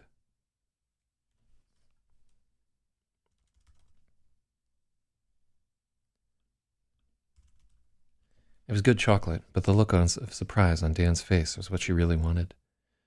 They stared in. Oh, so she wouldn't. Yeah, this is uh.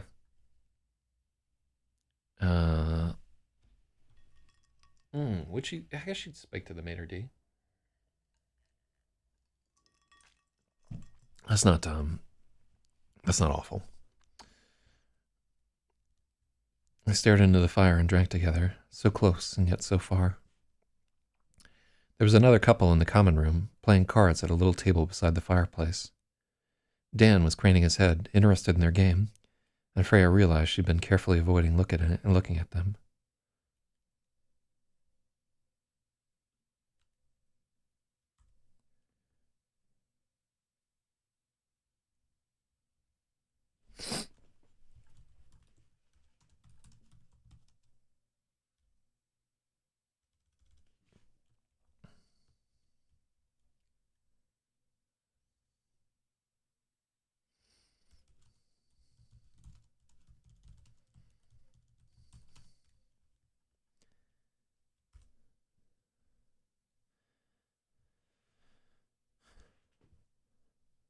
Dan was craning his head, interested in their game. What game is that? Dan asked her.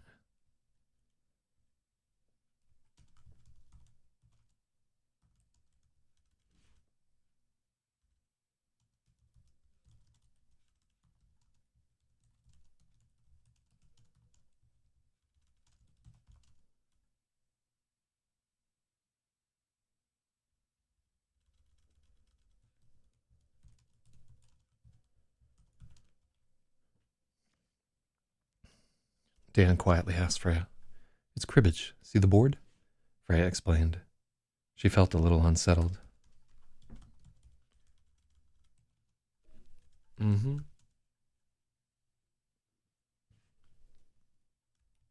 We can just take this out here.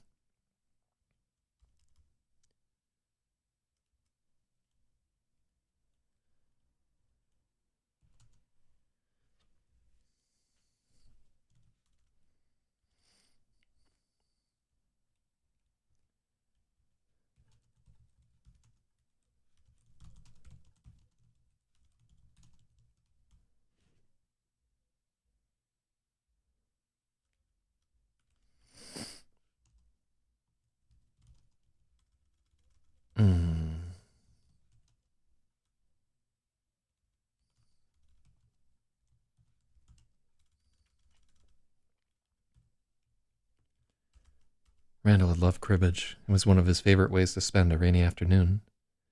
He knew so many weird card games, piquet, casino, gin rummy, a dozen others she'd forgotten. Sometimes they could convince Lassa to join them, and they'd play Sergeant Major, a 3-player trick-taking game Lassa had learned in the army. Lassa's favorite was Schnapsen, a 2-player game of intense concentration that Freya could never quite beat her at. Randall claimed he'd won it.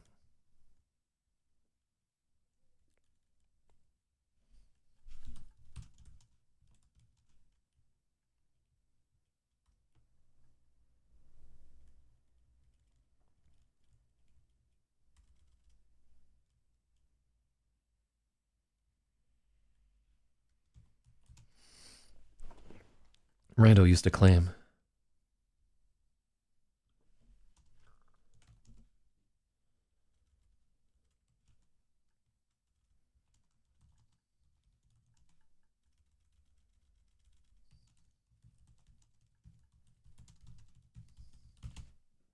Let me see. What do we have here? I know I have asked this before, but I logged out before I could answer it. What is my schedule like during a regular working day? And what's your day job? Yeah, so my regular working schedule is 10 to 6. And then I'm going to lie about what my day job is and tell you that I am a pipe inspector at the Shit Tits in Greenpoint. It's a sewage reclamation factory. And anytime somebody asks me what my day job is, I'll tell a different lie. So, yeah, feel free to ask anytime. But it's not without reason. It would be relatively easy to get me fired by bringing who I am to the attention of the city. So, professional pole smoker, according to Jira. I mean, there has to be somebody out there whose day job is just nonstop smoking Polish sausage, and he really is a professional pole smoker. God, that'd be amazing.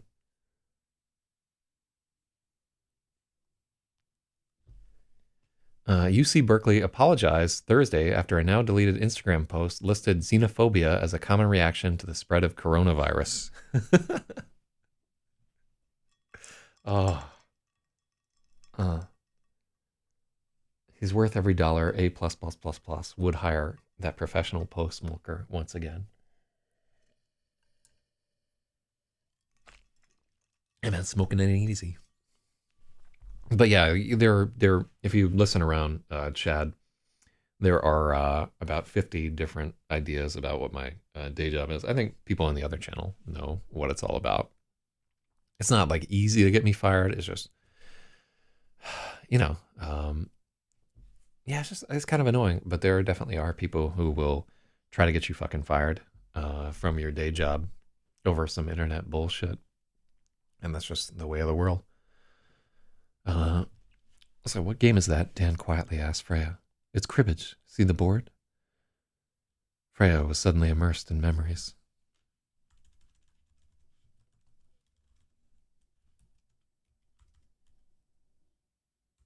Freya was suddenly immersed in memories.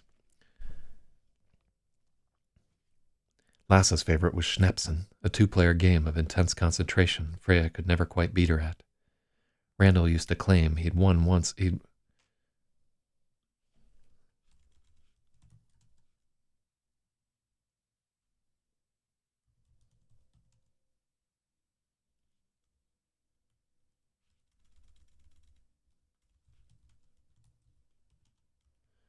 Randall used to claim he'd won once, but Freya had never seen it happen.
Oh, shout outs to a follow on Twitter. Thank you very much. Yeah, I think I follow your real politics or whatever thing too.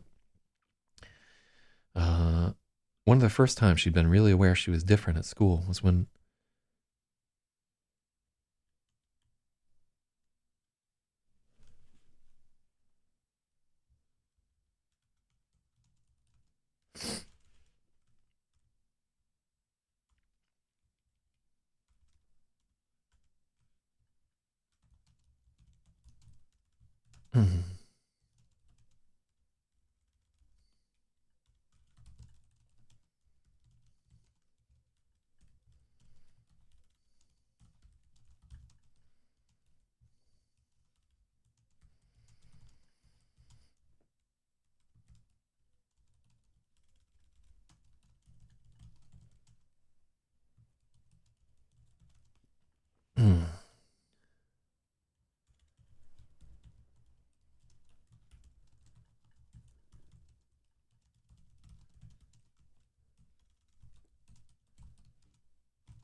There was a point in elementary school where everyone was getting into card games.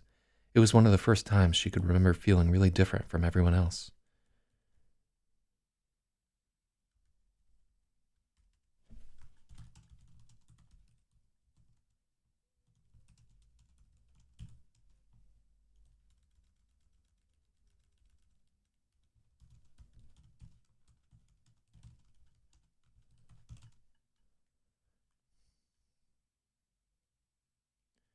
The other children were playing Uno and Go Fish, but Freya found them pure tedium.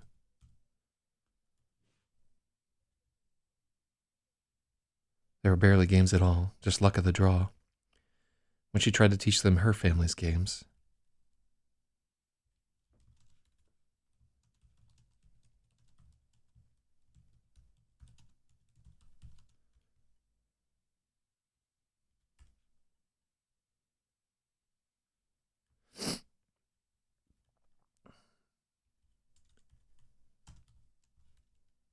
Mm-hmm.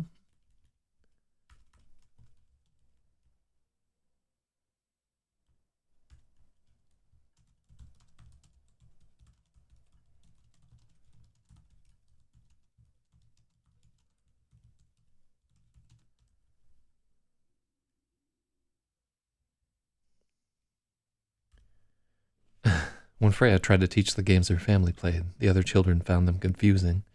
They forgot the rules and accused her of making them up as she went along. What do we have here? I know his real day job. I don't understand why he's ashamed of it.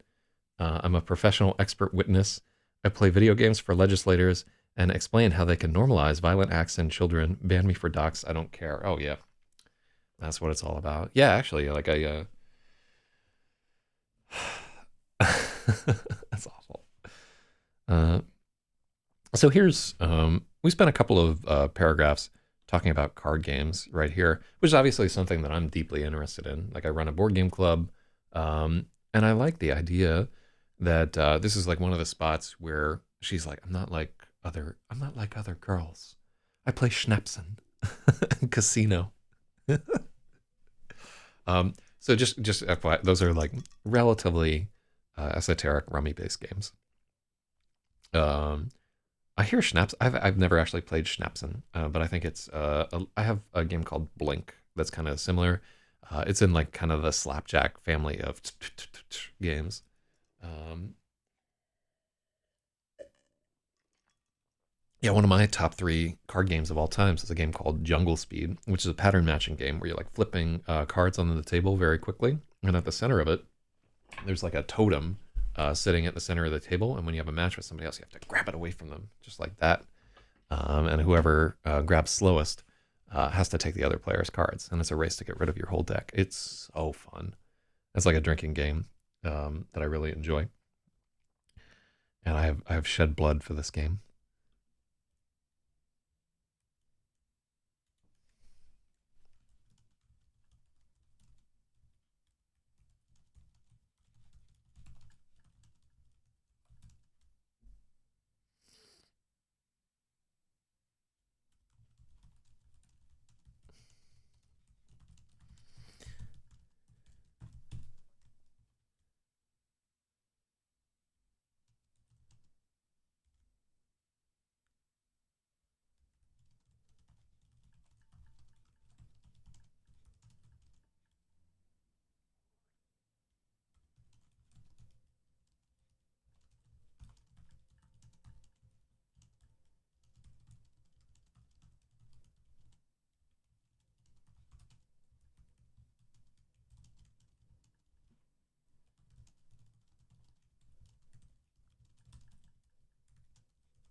Freya was lost in thought.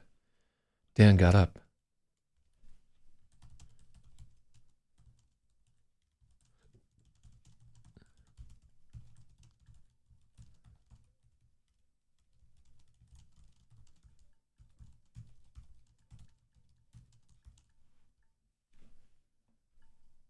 Oh, shout out to ice cubes like faintly rattling in the glass as I type. If you find that annoying on the stream, let me know, and I can probably isolate the table from the vibrations of the typing.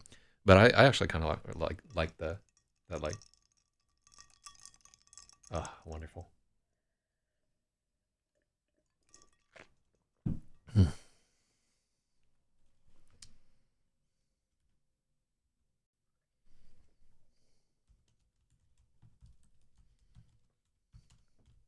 Freya felt a pang of alarm.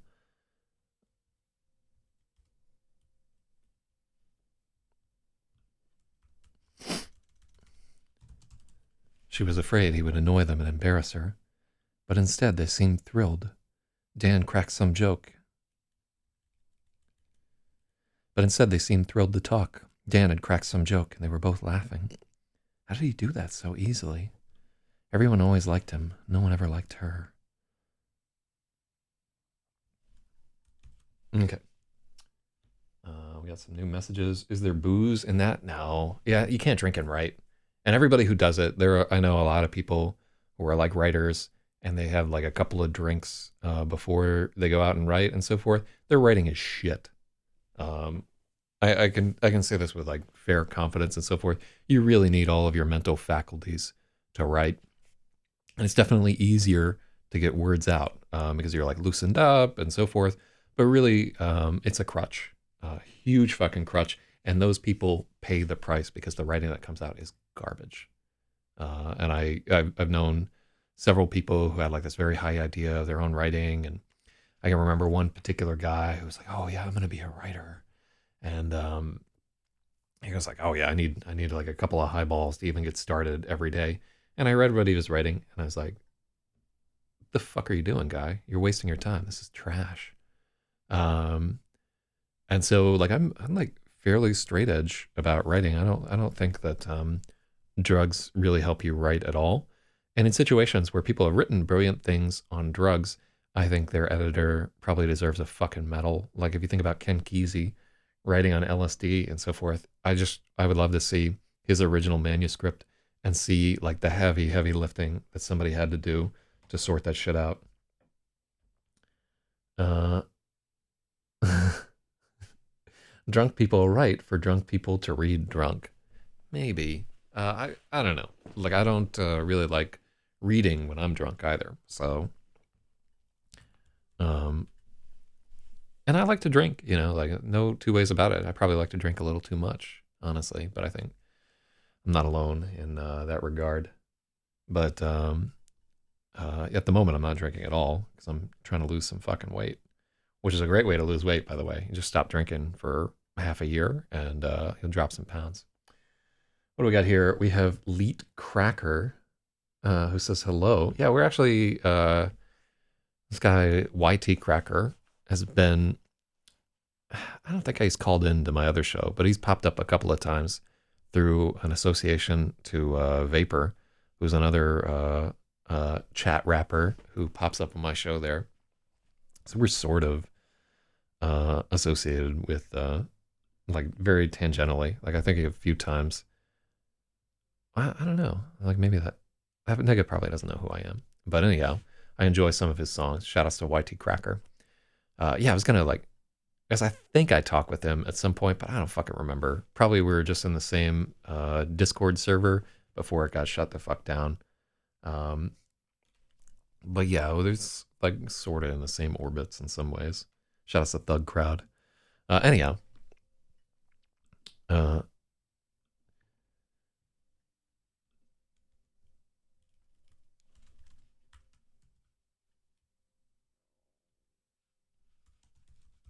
instead, the couple seemed thrilled to talk. Dan had cracked some joke, and they were both laughing.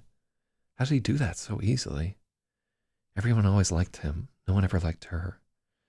Freya despaired on the couch until she reached a point where it was more awkward to sit on the couch alone than to join them. Dan introduced him.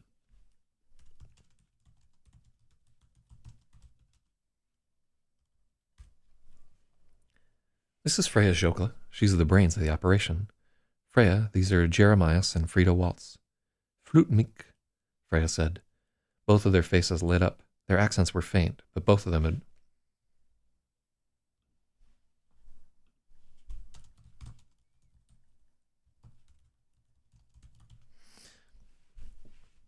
But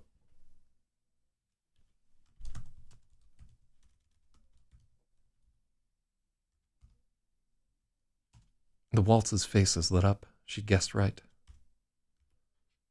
Their accents were faint. Both of them had probably spent a lot of the time in the States, but she was certain German was their first language. Sprichst du Deutsch? Frida asked. Nein, Inchleg. Finished? Inchlig. Freya said. Finish? They both shook their heads, and she was a little relieved. That's okay.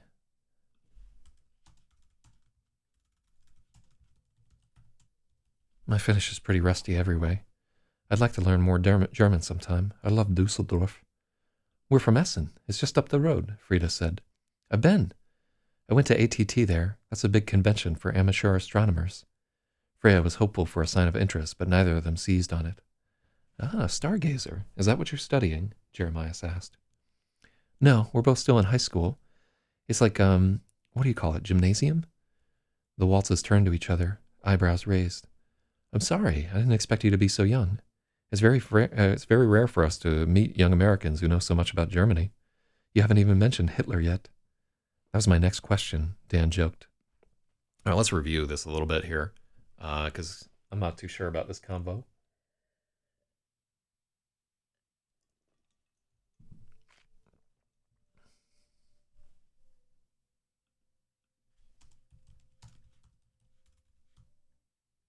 Dusseldorf.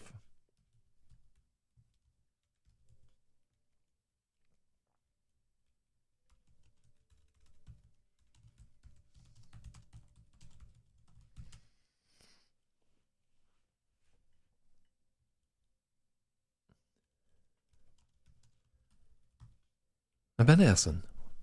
I went to ATT there. It's a big convention for amateur astronomers. Freya was hopeful for a sign of interest, but neither of them seized on it.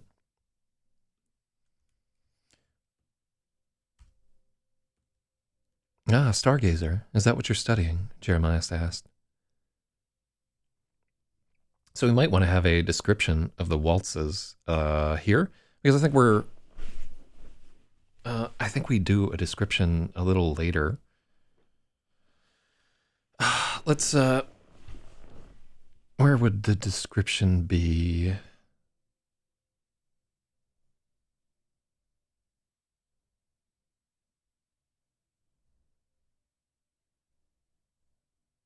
All right, so yeah.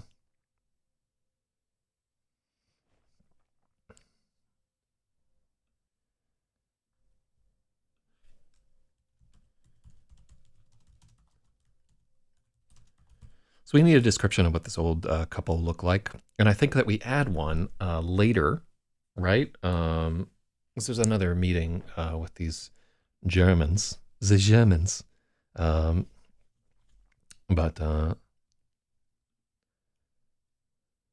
Freya expected they would just exchange a few awkward words and part when the room was ready, but instead...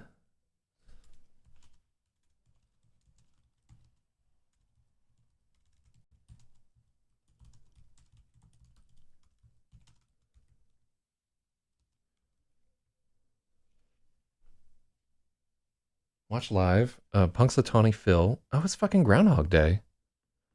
We should do like a live streaming. I haven't seen Groundhog Day in fucking forever. Yeah, if my girl was back in the States, I would watch Groundhog Day with her. But she's gone, like the Jerry curl.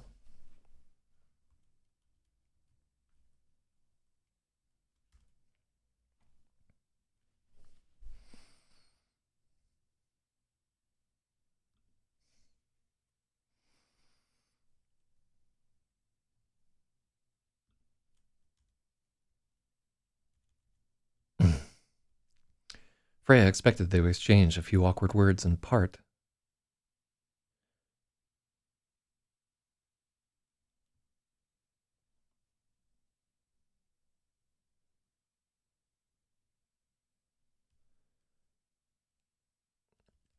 Freya had expected they would just exchange a few awkward words and part ways, but Dan seemed eager to converse.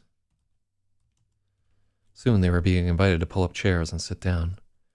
They learned the waltzes were meant to fly back to Berlin today, but the storm had delayed their flights. Freya guessed they were in their mid-50s. They steamed a little...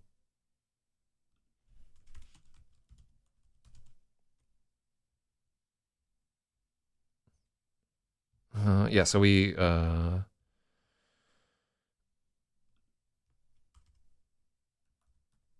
waltzes face...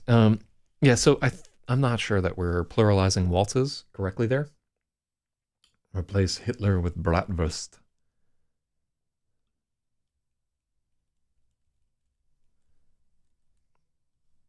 The waltzes seemed a little stir-crazy and eager to talk to anyone. That was something Freya had never quite gotten used to in mainland Europe. People were so gregarious and happy to chat with strangers.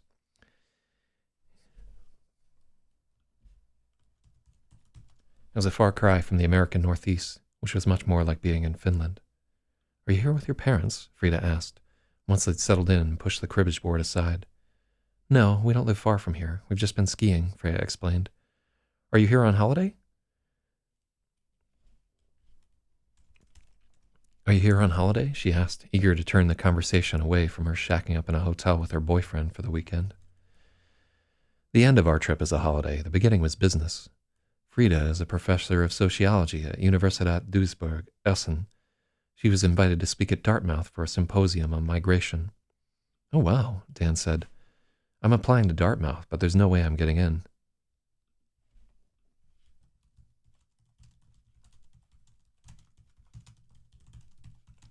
"I'm applying there, but there's no way I'm getting in." "Why not?" Frida asked, turning her focus onto Dan. "How are your grades?" "Good so far," Dan said, looking a little uncomfortable under her sharp gaze. "What about you? What do you do?" he asked Jeremias. "I'm very fortunate to be married to a famous academic. Sometimes they let me tag along and speak too," Jeremias said, with a wry smile. Frida shook her head. "He's only pretending to be modest because this trip his lectures were much better attended than mine." "He's only pretending to be modest because this trip his lectures were better attended than mine," Frida explained, giving Jeremias a sideways glance. "Which, by the way, is a rarity," she added, leaning towards Freya. Jeremias held up his palms in surrender. "Truly," he grinned, "I'm an inventor. My patents are primarily concerned with vertical farming, specifically aeroponics. Have you heard of it?" Frida nodded, but Dan shook his head. "Essentially, it's using a nutrient mist to feed plants, rather than having the roots continually immersed in water. It's more complicated, but it solves a few problems with hydroponic systems and uses far less water. I expect it will be far more important in the days to come, and it's likely the way to go if we ever want to grow crops in space stations or the like." Jeremias nodded to Freya. He was trying to include her by building a bridge to her interest.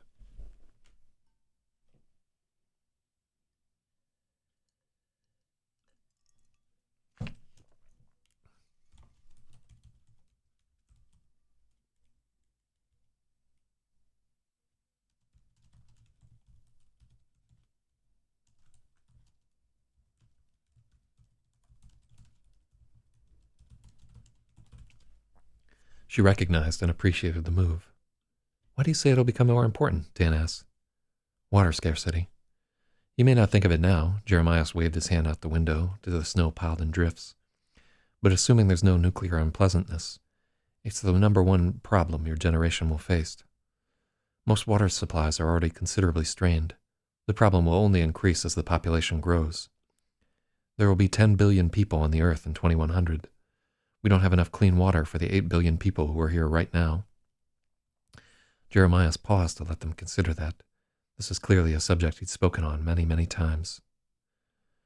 "I've read that basically everyone will have to go vegetarian at some point because livestock are energy inefficient," Dan offered. "Disastrously inefficient, and I could go on for hours about it. But even if we assume it were possible to convince everyone to go almost completely vegetarian, that's not enough. Once you factor in sea level rises and water scarcity, the picture becomes far darker. Then, if you consider the upheaval of mass migration and the inevitability of conflict, it's darker still. So what are we going to do? Destroy ourselves, Freya said. At once she felt she'd been too edgy, but Jeremias gave her a serious nod. That's a good bet, considering our current trajectory, Jeremias agreed. The problem is very large, and it seems far in the distance. Most people just want to push it out of their heads and get on with their lives. Science is hard, it's demanding, and the money isn't great.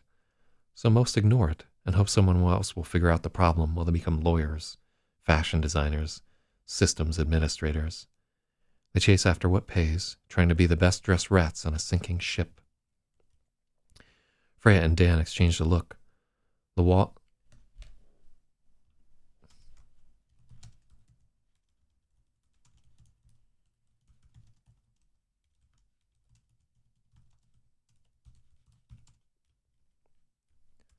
conversation had gotten so serious.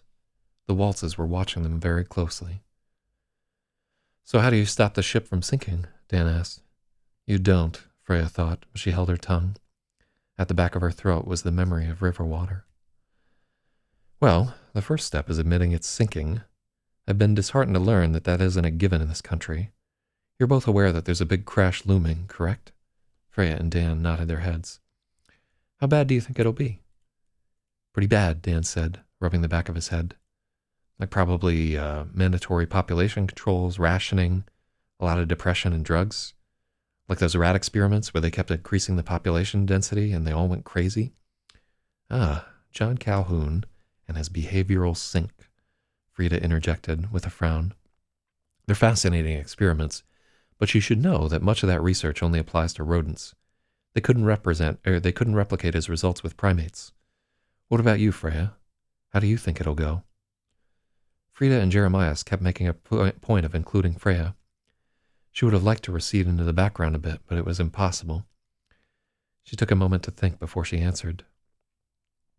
I think it's a race to see if we're buried under 200 feet of seawater or the ash of 14,000 warheads, Freya said. this is not this is the point where I check out and roar into the sunset in my PCB plated Hummer. Hell yeah.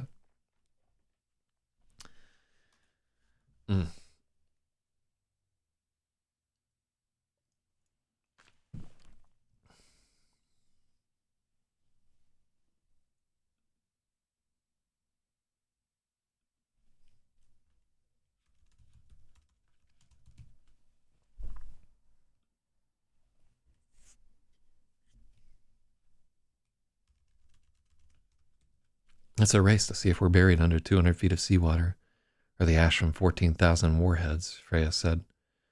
The waltzes exchanged a serious look. Again, Freya felt she'd gone too far.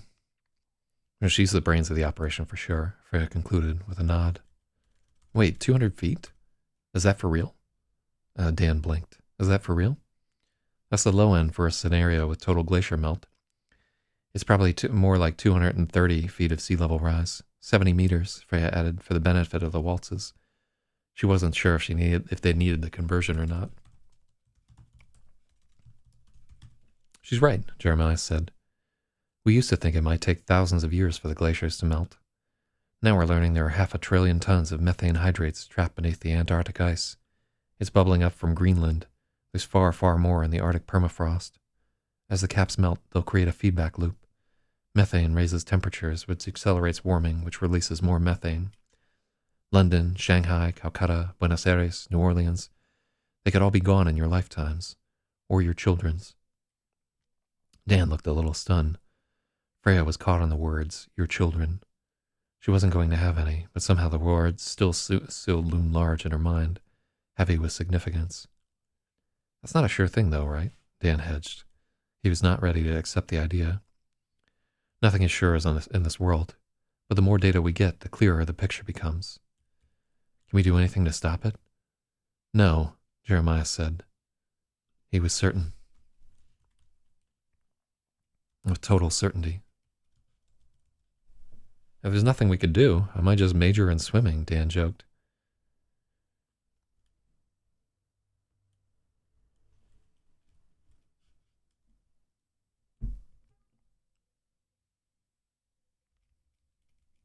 Hmm.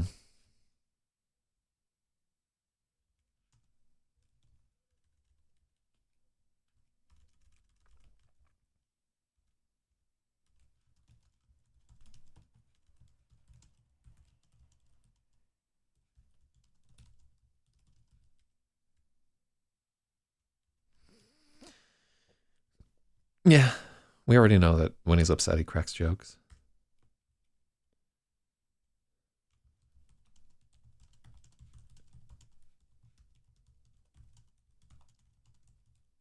Freya knew he must be uncomfortable with the idea. Not a terrible idea. But I only meant there's no halting the change. There's a tremendous amount you can do to help adapt to it. Here's something no one told me when I was your age. Or if they did, it never sank in. You each have 35 years of meaningful work in you. Maybe 40 if you're lucky. Take away family, and that work is the only real impact you'll have on the world. Let me ask you something. How would you like to change the world in those 35 years? Freya and Dan were silent for a moment, thinking about it. Maybe become a doctor? You could help so many people, Dan said. Aha. When I ask this question, that's often the first place people go. When people think about a career, they think only about themselves. When they think about their total contribution to the world, they think about everyone else. So yes, you could become a doctor, and you would have a tremendous positive impact on the lives of many people. Over the course of your career, you would treat perhaps 30,000 people and save a great many of their lives. Generations later, there would be thousands of people alive who would never have lived because of your intervention. It's an admirable goal. But, Jeremiah trailed, turning his eyes from Dan to Freya. But it's just bailing water, Freya said, guessing where he was going. Exactly. Looking at your hypothetical career as a doctor in the greater context, out of 10 billion people, your work touched 0.003%. 0.003%. Which is like saying you saved the country of Liechtenstein but left the rest of the world untouched. It also tends to exacerbate the problem we were talking about before. More people, more mouths. Let's consider another direction. Do you know who Fritz Haber was? Oh.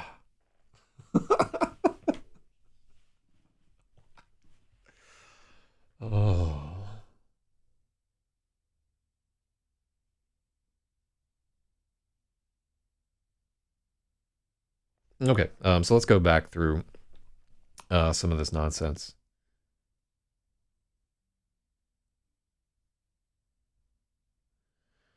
Also, the right place to stop and describe things is the place where Freya notices things. Okay, cool. Oh, this I already know this chapter is going to need a second edit. We're going to do this again tomorrow. Okay. Uh,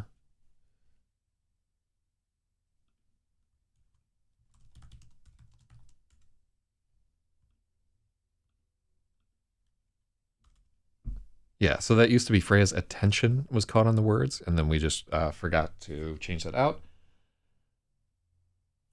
Have a scene where Freya meets a man who will not stop explaining Sam Hyde. God.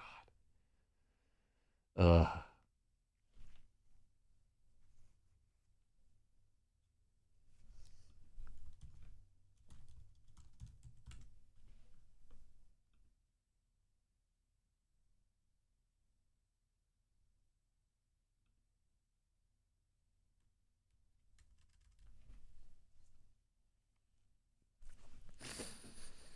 Okay, now I see why we wanted to foreshadow this couple in the night previous to that, and I don't think that we successfully did that. Because it's like a major conversation right here. It's kind of ham-fisted, honestly. Um,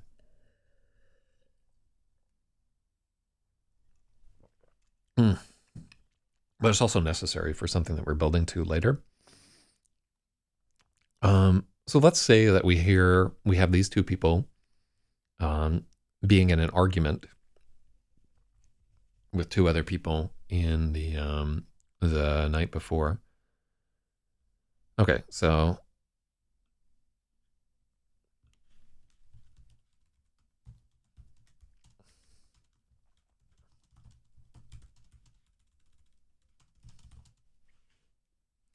uh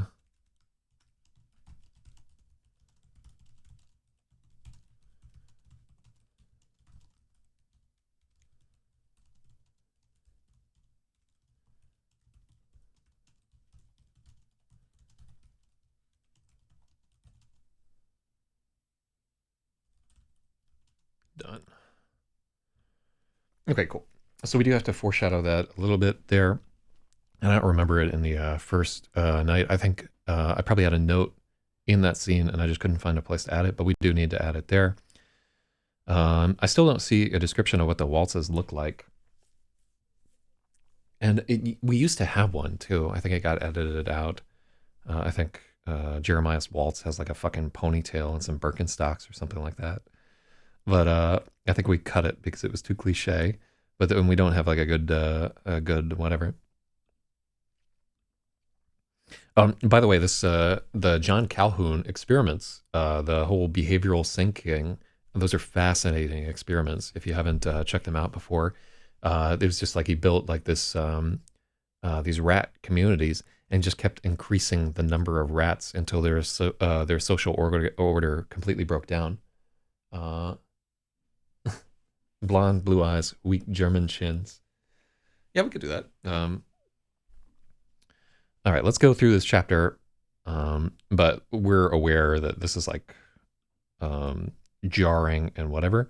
Also, at chapter 77, this is a really good place for a Starball chapter. So, in fact, I'm so sure that we need to have a Starball chapter there. I'm going to and we're going to make this chapter 79. Oh, I really don't want to do that. But yeah, let's go back here.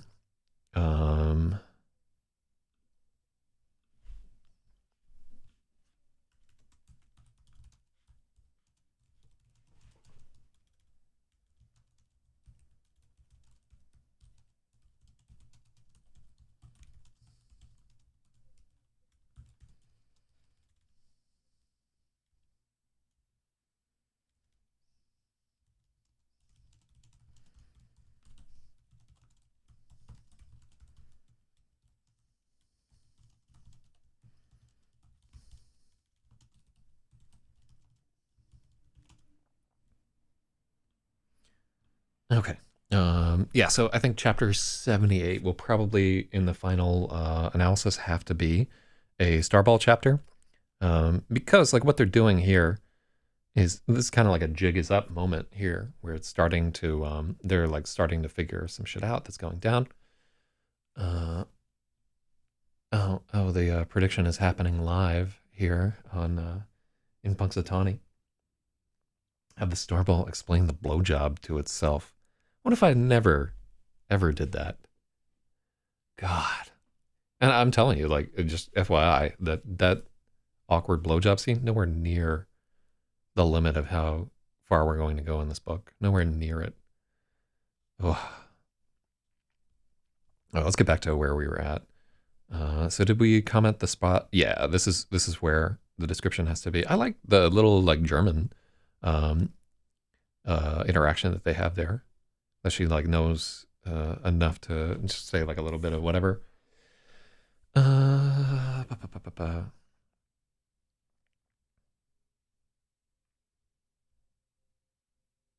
So the Fritz Haber thing. Oh, cool. It's just a. Do you know who Fritz Haber was? Neither of them did. All Freya could think about was Fritz Lieber, and she was certain this wasn't about Farfod and the Grey Mouser. So that's a little fantasy novel shout out to people who know who Fritz Lieber is. Fritz Haber was the father of chemical warfare. He was a very accomplished chemist and a leading advocate for the use of poison gas in World War I. His wife was... I think you capitalize World War One. No, I looked this up. You don't.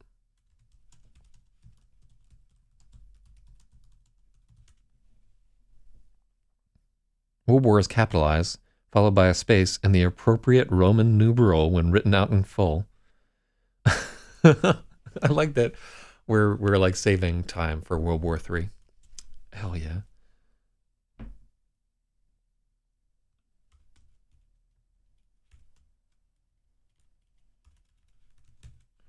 In World War One, his first wife was also a PhD in chemistry, but she was bitterly opposed to using gas as a weapon of war.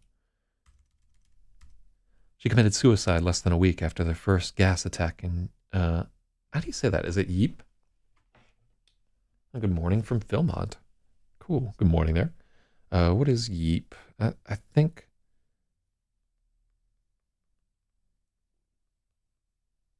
All right. So, Belgian municipality. Let's play this. I'll probably also. Ipe? Iperu. Oh, that's in. It's like the Japanese pronunciation. That's not helpful to me. All right. Let's try this one. Ypres. That doesn't sound right to me at all.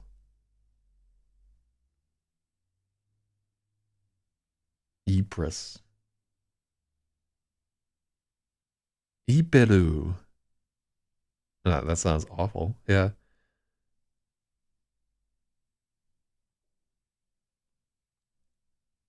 Let's try. Ypres. Ypres. That sounds better.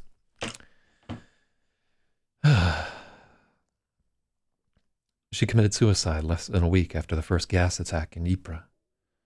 Haber continued to push for the development of chemical weapons until the day he died in 1934, even after he'd been expelled from Germany.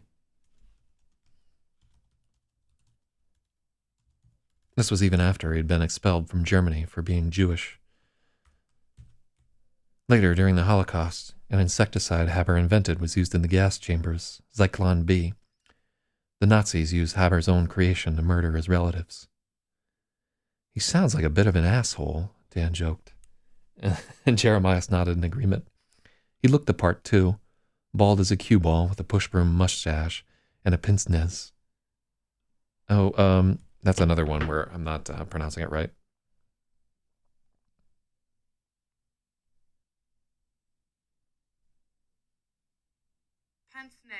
Pince-nez. And a pince-nez. I looked that up before and couldn't remember, but it's like saying no pants. Pants? Nay. Ypres. It's not Ypres. It's Ypres. He looked the part, too, with a push-broom mustache and a pince-nez. If you saw a picture of him, you would swear he's the archetypical evil scientist. But what if I told you he was also the savior of mankind? Pretty crazy plot twist.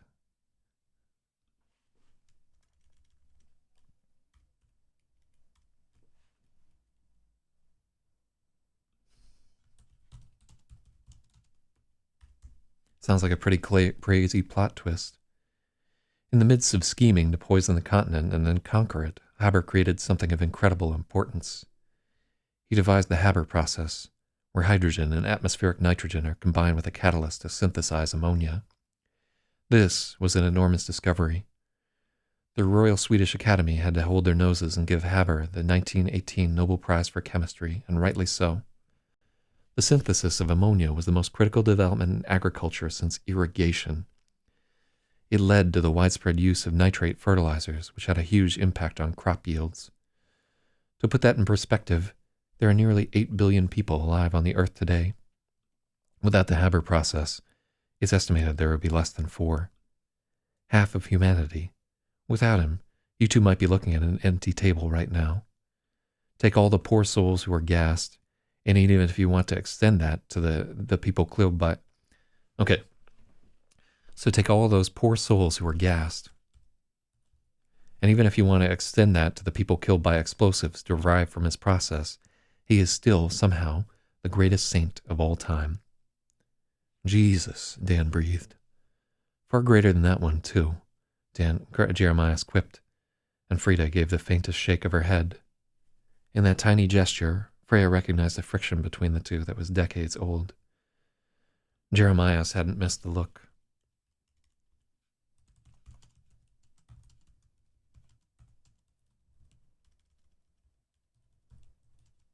He seemed to realize how far afield he'd drifted. In any case, that's something to think about. I must apologize. I didn't intend to veer our conversation into genocide. It's fine. This is fascinating, Freya said. Dan nodded in agreement. He'd been hanging on every word. Anyhow, where I meant to be going with all of this is there are other Haber processes out there. Monumental discoveries that will change the world forever. Novel ideas to provide clean water and nutritious food to billions of people who are not even born yet. So when you're wondering what to do with your brief span on this earth, I would urge you to consider that we need as many bright young people working on this problem as possible. You two are inheriting a terrible mess. No one will blame you if you choose to throw your hands up at the problem. Throw up your hands. You two are inheriting a terrible problem. No one will blame you if you choose to throw up your hands. But if you want to try and save the world, the hard sciences are the place to be. There's a terrible war on the horizon, and if we want to prevent it, we need to make incredible strides in water purification, crop yield, and energy production. It's our only chance for survival as a species. Freya clutched the starball in her pocket as the two of them grappled with everything Jeremias had said. She'd known a lot of this, but there was something undeniable about having an adult sit down and level with them.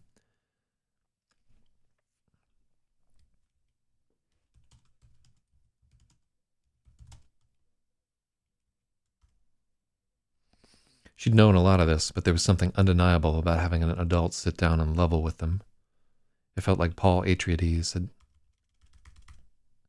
Paul Atreides had sat down to tell them all about his golden path. She looked over at Dan.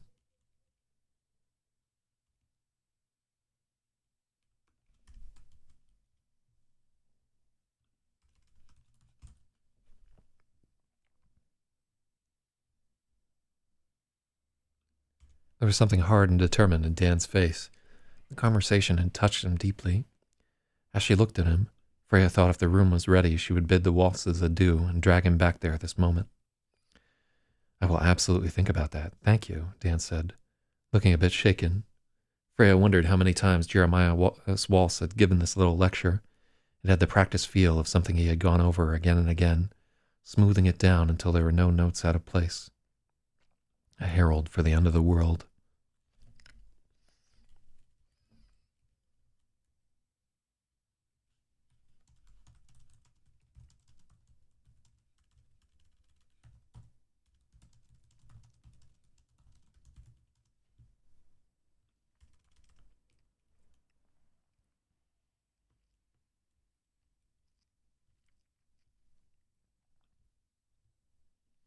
It was a herald for the end of the world. Of course, this is only one part of the picture. Unless we better understand ourselves, we will never get there, Jeremiah said with a nod at Frida. She took the cue. At its heart, this is a problem with our nature. We're trying to run a global society on tribal programming that was meant to cap out at 100 individuals. 200 years of industrialization fight against 200,000 years of inertia. I assure you, we're going to have a much harder time changing who we are than what we eat or how we generate electricity.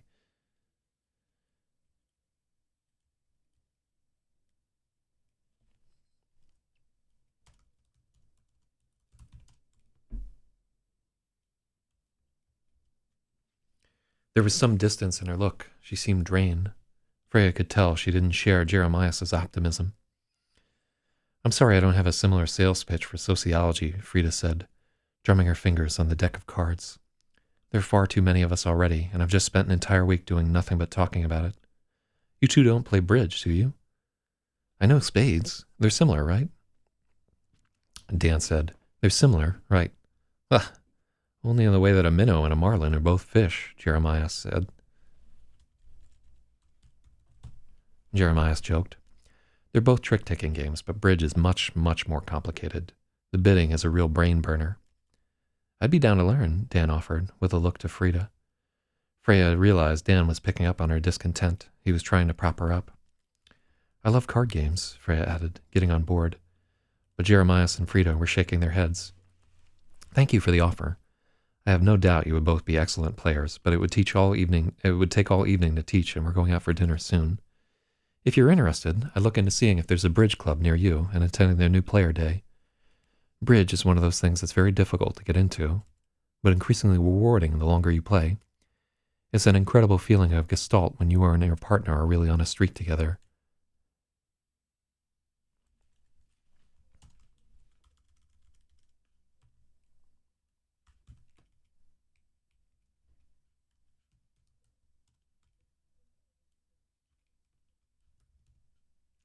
Jeremiah took Frida's hand, trying to draw her out of her funk.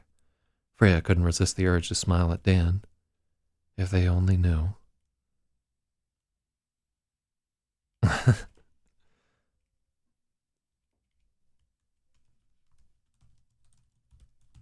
Dan was frowning. She could tell he felt a bit of, how dare these Germans think I'm too dumb for their game. But she could understand. Serious players found casual play insufferable. Randall was that way with pool. If there wasn't money on the line, it wasn't a game to him. How was Dartmouth, by the way? Freya asked, changing the subject. It's a great school. I met some incredibly bright people there. Good luck on your application, by the way, she offered Dan. It'd take a miracle. I'm still trying to figure out how to pay for college at all. If I can't get an athletic scholarship somewhere, I'm probably going to have to join the military for the GI Bill. I think Bill is capitalized there. Push broom is 2 words. We learned recently. Yeah, I think we made that change.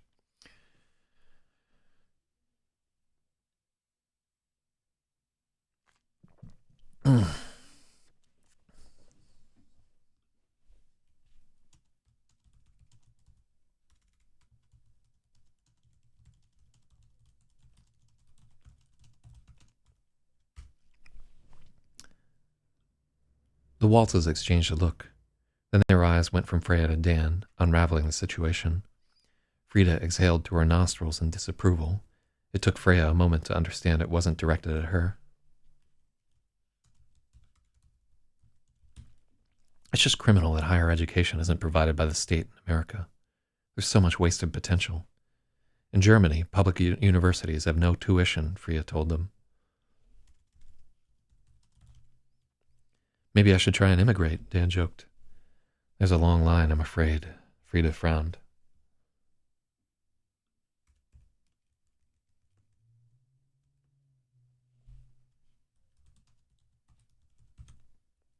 The woman from the front desk glided over their table and let Freya know their room was ready. She'd completely lost track of time. It was already getting dark outside. Here, let me get your email address, Jeremiah said, pulling out his phone. I'm good friends with the director of the U.S. branch of Nuffield. It's an agricultural MPO. If your marks are good and you're interested in studying in the field, he might be able to help you secure a scholarship. Seriously? Dan said. Huh.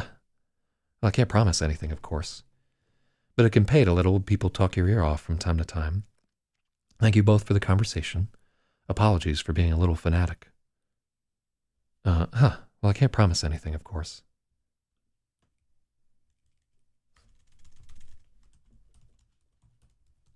Yes, absolutely.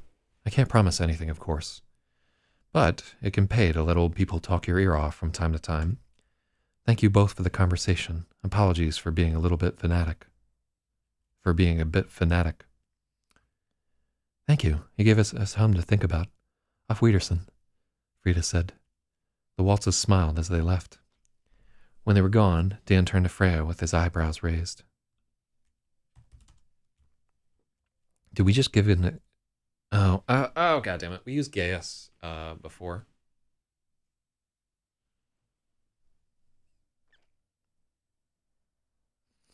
Did we just give it a quest? Oh, yeah, this is...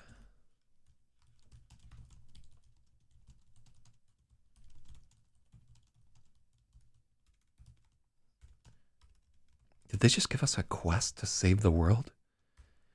It's a Gaius, Freya said. When she saw the look on his face, she knew she would have to explain. She felt unreasonably irked. He should just know.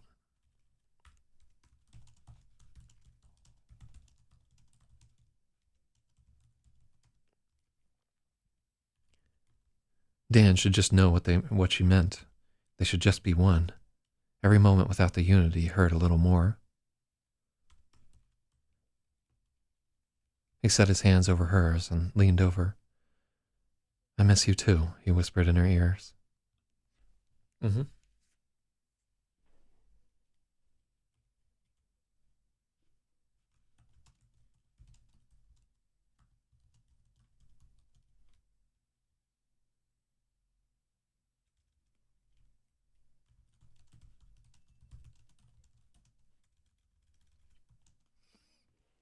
Dan could tell.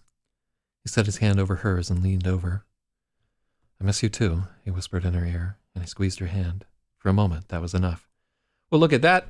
We made it to 10 pages a fucking day, except that we have to go back and edit that entire chapter all over again because it's trash. Jesus. All right, so this is one of the points that we're trying to get to in this story, but we're very, very heavy-handed with it. We haven't done the foreshadowing that we need to do. The characters need to be described a little bit better, and we need to add that in. So I'm going to say that we're going to start back at page 588. It's about a 12-page chapter right there, but I think that we can do that tomorrow, or possibly I'll be able to do, because this is like a light edit. I think we've like taken off enough material with this first pass that I can take some time and like think about it, decide how we want to sort this out, and then we can do some decent work on it there. Because I like what's happening here. I feel like we need to do a little bit work, so this feels a little less like Deus Ex Machina, or can't even fucking talk right. But yeah, it's a little like, oh, we'll just have this magical, it's like the magical Negro plot device, but instead we're having some magical Germans come in and explain that the world is fucking doomed.